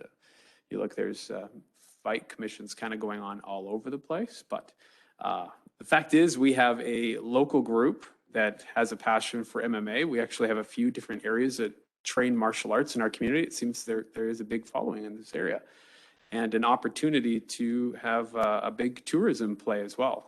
I've been to some of these events in Red Deer in different areas, and you'll have upwards of 600-700 people watching. And so it's kind of, there's a tourism aspect to it. It is a sport. It's just, I guarantee within the next 20 years, it's going to be an Olympic sport. You watch, it's going to happen. And so, yeah, there probably is liabilities in some capacity, but I think a lot of people all over the place seem to get past that. But this would be cool to see, and it's being brought forward by a local group that is very passionate about this. I know back in the day, boxing had a huge following, and there was all sorts of matches that were happening right here locally. You see the old posters in the boxing gym, and it's great. And we endorsed it very much, and the parents drove that thing very hard, and we had a great success for a number of years that we're still kind of riding the wave of. And now we have another group that's local and they're passionate, and there's other local groups that would likely get involved. I don't think it's going to be like Cobra Kai. I don't think they're going to be breaking into fights in the school, but it is a lot of discipline that comes with this sport as well. So just some insight from someone who missed that GNP. I will say in 2017, there was a MMA fight in Edmonton. Tim Hague did pass away due to brain injuries, and the city of Edmonton is currently being sued by the family. That was kickboxing. So I don't know if that falls into the same thing. So there is a possibility of lawsuits, but Councillor Dodds. Thank you. So thank you, administration, for putting this all together and bringing this quickly. It's appreciated.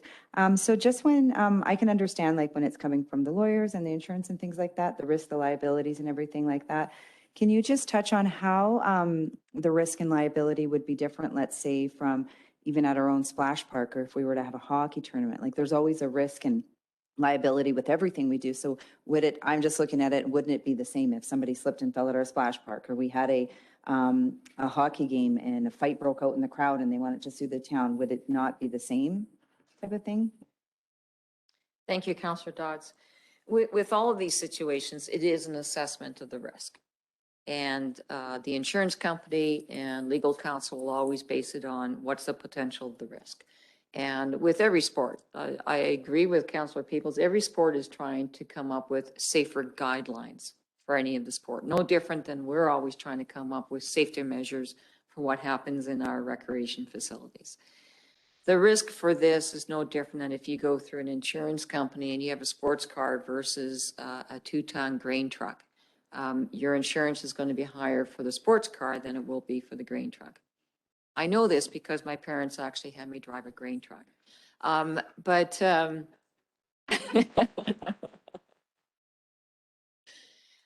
So this particular type of incident would, in the insurance world, mean that there is higher risk because the potential of it happening is constant versus is there a potential for a fight to break out in the audience watching a hockey game? Because in combative sports, there is always physical contact already. So that's not necessarily always happening within an arena watching spectators. The insurance company, as far as the impact to the town, is that our insurer has already said, we're not in a position to insure the town. They would have to find another underwriter to provide us with the insurance. And the example I can give there is through the Thunder in the Valley event. There is only one insurance company in all of North America that would insure the drag racing that occurred because the risk was just so high. So that's the information I can give you in terms of what is being presented and what's the difference between that. Is that? Okay. All right. If there's no other questions for administration, is there someone like to make a motion? Councillor Peebles.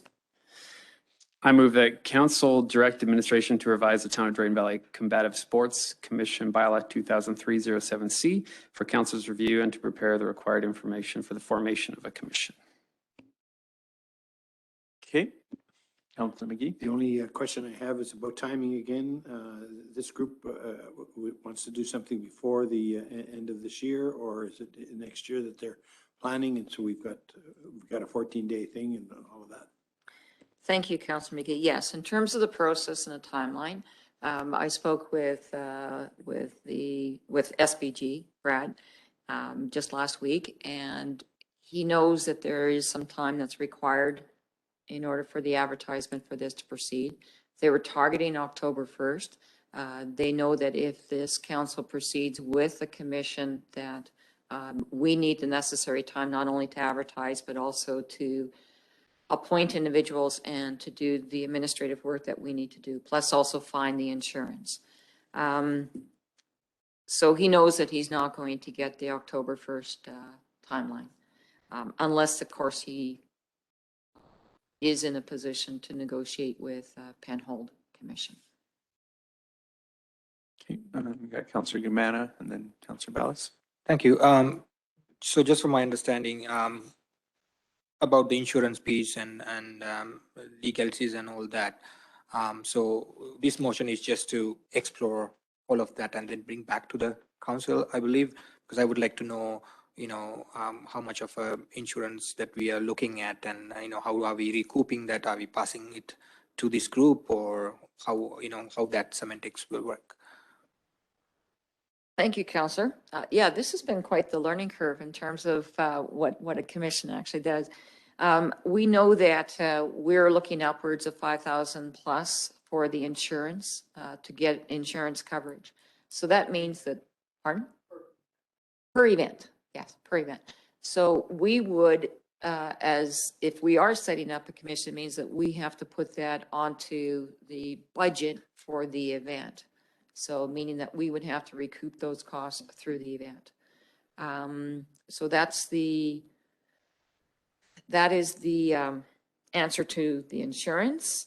The other one had to deal with, the other question was what? Oh, as far as the resolution, but not only legal, but also in terms of the resolution. So this resolution does not mean that we're approving a new bylaw. This resolution would be then directing administration to set up the bylaw, because we would have to go back to legal counsel because there are versions that we would want to make sure legal counsel understands. And they've commented that they would see changes to the bylaw. And then it would come back to council to say whether they agree with the revisions to the bylaw. And that bylaw then establishes a commission, but we would have to talk with the community about who then actually sits on the commission, what their responsibilities would be, and getting all the material together on how that would run. Okay, Councilor Ballas. Thank you. I think we have to thread very carefully on this bylaw. And before I would certainly support any type of a commission, I would really need clarity on liability. And I know there's some protection under the MGA, whether that's going to protect all commission members or just councillors, or I'm not really clear on that. I would really need to know that we're not putting the town at risk in any form to do this. It's not a popular thing to have, especially if we're looking at a traveling commission. So I really think that we really got to explore and get more information, especially in regards to liability and what everybody's responsibilities and duties would be. Yeah, I think the purpose of this motion would be that council direct administration to get those answers. That's my understanding. It's like we're not really agreeing to anything. We're just saying, figure out what it looks like. Well, that's just from my understanding. Councilor Peebles. And there's a lot to it. Like there is a ton of stuff that's going to come back. So there's waivers that are signed. If you're an amateur, you fight with different equipment than a pro would, right? You'd have some of the head coverings and stuff. the refs have to truly know the sport, ins and outs, and how they go about it. They have to have a ambulance on scene. They have to make sure the weight cut was done properly. If they weren't, a doctor is right there to address it. So over the years, this has really formed into a thing where fighters are truly protected within what they're going for. So. And I appreciate what you're saying. And that becomes the responsibility of the commission. And I know some promoters want to take that responsibility. And that's why that commission has to have very qualified people on the commission that understand what their duties are. Mhm. I agree. Teresa? Thank you, Mr. Mayor. I do want to just clarify what the resolution is speaking to is that with approval of this resolution, administration would be going through the exercise of revising the bylaw and preparing the information for the commission rather than gathering information, because the gathering of the information, we've already gathered the insurance information and we've gathered the legal opinion. If it's unclear, then this, and you're asking administration to do further work on the legal and insurance aspects, then this resolution is a little different. Councillor Wheeler? Thank you. So I would agree with what you just said. I think we're at the point where this is the basics of it. Either we're deciding, yeah, we're going to move forward with this and we need to make that decision, or we're not and we need to make that decision. I'm in support of it. I think there are always risks in everything that we do. And I agree with Corey. I think it's formed into its own real sport and it is very controlled. And I think the most cautious point for me is really making sure we appoint the right people to the commission, which I have concerns about with the bylaw when it says from the Drayton Valley area. That's way too undescriptive. And I also would like the right to reserve. If there's someone in Leduc who's an expert, that we would be able to appoint them to the commission. And who cares if they have to drive 100 kilometers? So I think we need to be more specific on that term. But for me, I'm supportive at this point of one and seeing how it goes. And of course, the fees being passed on to the sports event to cover. Then I would move forward with this. Okay.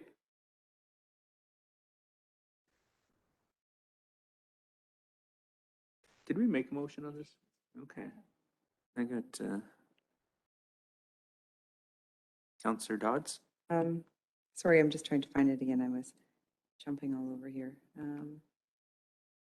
So with that being said, just with what you're saying, Farrell, is there's some changes to the bylaw. So would there be time for additional changes to the bylaw coming when it came, I guess, for first reading? There would be? Okay. Okay. Thank you. All right. Anything else?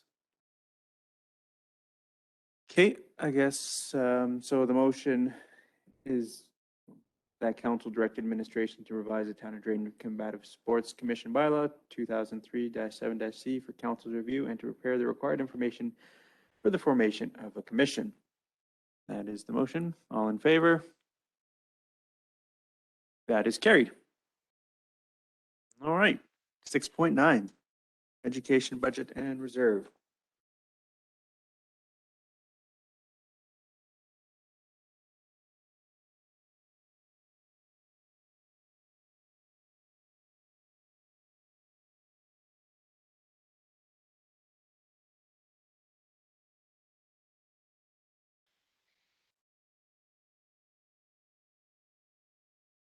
We ready?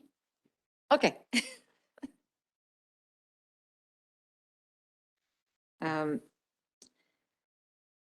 The Education Committee, through a number of discussions seeking consideration and approval of Town Council on two matters. One is for the establishment of an education reserve. This is to recognize that for any funds earned, such as through donations or fundraisers, that it be held into an education reserve dedicated to zero-fee tuition. The second is for budget reallocation. The Education Committee recognizing that it will not be using the full allocation of funds in the zero-fee tuition amount of 150,000. And in order to get some of the rooms ready for some of the programs that they're requesting, just a reallocation. It's not extra funds, it's just reallocating funds from one code to another to allow those improvements to be made at the CETC. So those two items have been brought forward. We had a discussion at GNP last week with respect to an explanation on these items. If there are any questions, administration is here to answer, as well as our education committee members. Okay. Questions? Councillor Wheeler? Thank you. This question is more for Elvira. I just want to make sure that when we say to accumulate any revenues earned, that earned is specifically defined enough for you, because we said that that would just be through donations or fundraising. That's good. Okay, perfect. Thank you. Any other questions? All right, is there someone that'd like to make a motion? Councillor Dodds? I'd like to make a motion that council direct administration to establish a reserve for education to accumulate any reserves earned, and that council approve the reallocation of $40,000 from the operating budget to purchase classroom equipment and supplies. Okay. Any comments, questions, or debate on that?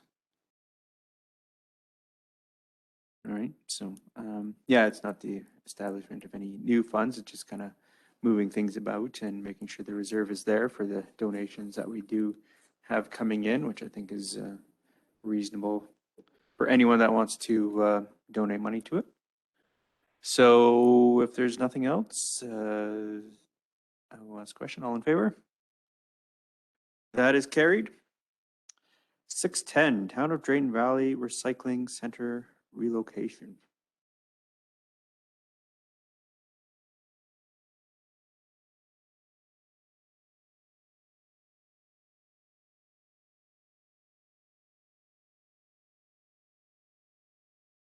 Good morning again.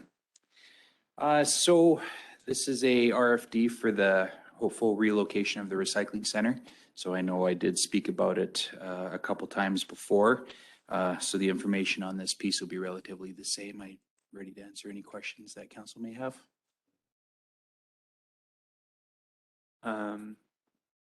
Okay, so this is the first time hearing about it anyway. I've missed some meetings. I do apologize. Where exactly is this?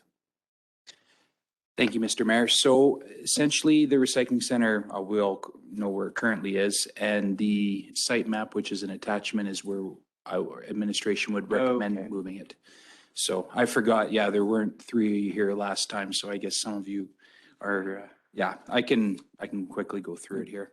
Councillor Wheeler has pointed out this is the landfill, and now that I see that, it makes very obvious sense that it okay. is indeed the landfill. I was just like looking at the buildings, I'm like, where do we have buildings that look like that? But I apologize. It's Okay, the landfill. if you wish, I can reread it for you guys. Nope. Looks good. Any questions for administration? Councillor McGee? Has there been any feedback? Thank you, Councillor McGee. Nothing that we've heard of yet. But like I said on the bottom there, communications will be quite heavily, just so that everybody's in the know and it avoids any confusion of a possible transition.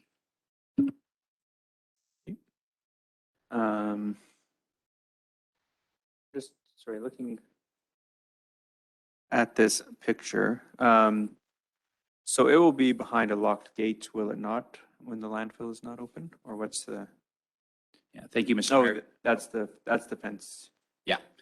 The current fencing will still be in place along with the old gate, but a new fence and gate will be erected around the new proposed site. That'll still secure the recycling center from the rest of the landfill when the landfill's not in operation. Okay. All right, sounds good. Any other questions, Councillor McGee? So it's still 24-hour operation. The other piece is that particular land that currently is our land, is our recycling station. That's obviously our land. Oh, it's not ours. We've been renting that? I've forgotten. I'm sorry. Yeah, thank you, Councillor McGee. It's currently a lease that's up December 31st of this year. We do not own the land that the recycling center is on currently. And what was the lease? Do you recall what the lease rental was? 500 a year. Okay. All right, someone like to make a motion for this? Councillor Wheeler? Yep. I move that council approve the relocation of the recycling center as proposed. All right. Any comments, questions, or debate? All in favor? That is carried. Landfill request for proposal. Thank you again. So basically, administration is bringing the landfill. It is finally here, the official landfill operation services RFP. All the changes that were talked about in the last GMP have been reflected, except for 3.27.2. Just to hedge you off at the past, Councillor Wheeler, they didn't affect that change. So this is the final draft with the reflected change in it. So I did catch that one when they missed it. So everything that was talked about last GMP is reflected for change. So I'm open to any questions. All right, any questions for administration? Councillor Dodds? So will this be an open bid? Sorry. Thank you, Councillor Dodds. Yes, it is.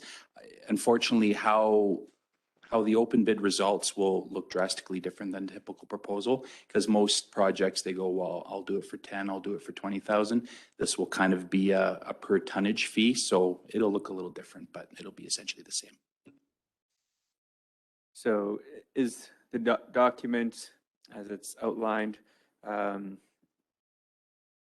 we always have the thing, I know there's local interest in doing something like this, and whether or not, we don't want to hold their hand because it's, we have to make sure it's fair for everyone, but will there be ample opportunity for anyone interested locally that maybe hasn't been through this process before to make sure they're well aware of it and how they can best submit a proposal? That's correct. I mean, we'll have it on APC and also local social media platforms. Yeah, and for a full month. I mean, we can't teach them how to fill out the proposal, but they'll have ample opportunity to bid on it for sure. Okay. Yeah. And I'm assuming if they have any questions, you'll be available to answer them. For sure. In the RFP, it does say for any questions to contact Sunny. And I'm also going to be engaging Sonavera as a neutral third party to help with evaluation and selection or recommendation of selection, just so that it kind of gives a nice unbiased element in it too as well. So not saying that there would be a problem, but just for any sort of possible backlash. Okay. All right. Any other questions? Is there a member of council that would like to make a motion? Councillor Dodds. Sure, I'd like to make a motion that council approve the landfill operation RFP as presented. All right. Any comments, questions, or debate on that? Councillor Peebles? So just to be clear, so before we had the current folk hauling it back and forth, correct? And we were charged how much per year was that? Thank you, Councillor Peebles. This is just for the landfill operation, like the cell face work, not the residential garbage pickup. Got it. Different, separate. Councillor Gamana? Just from my understanding, who's currently doing that part? Is it GFL or? Yeah, okay. Okay. Is there any other comments, questions, or debates? Okay, go ahead. Thank you. Just for clarification for me, once these tenders are received, who reviews them? Thank you, Councillor Ballas. So the selection committee will essentially comprise of myself, Sunny, and Sonavera International as independent consultants for the evaluation. And then is it presented to council for final approval? Yes, at the, I guess it wasn't identified in the back of the RFP, but the timeline I've devised so that essentially if council approves on this, it's going out tomorrow. The closing will be September 17th.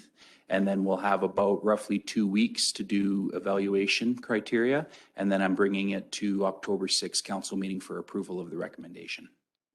So my question is, we would not be aware of the ones that were not accepted or have the privilege of seeing them. Well, we can bring the bid results. Yeah. Yeah, we can bring that forward. Anything else? All right, so the motion is that council approve the landfill operations RFP as presented. All in favor? That is carried. I can't finish, like, the reports usually take an hour. We still have 6:12. My recommendation is we just break for lunch and then reconvene.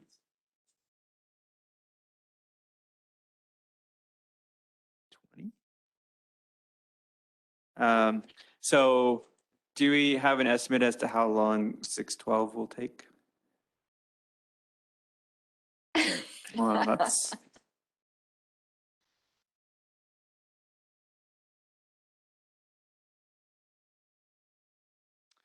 All right. And Mr. Mayor, for the GMP meeting, Bernice is scheduled for 1 o'clock. So if that's delayed, we just need to let her know. Yeah, I don't have the GMP agenda in front of us. We likely won't be done this until, I'm guessing, 32, just depending on how long of a lunch we take.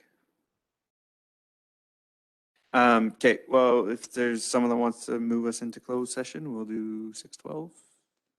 Counselor Gamana makes the motion to move us into closed session. I'll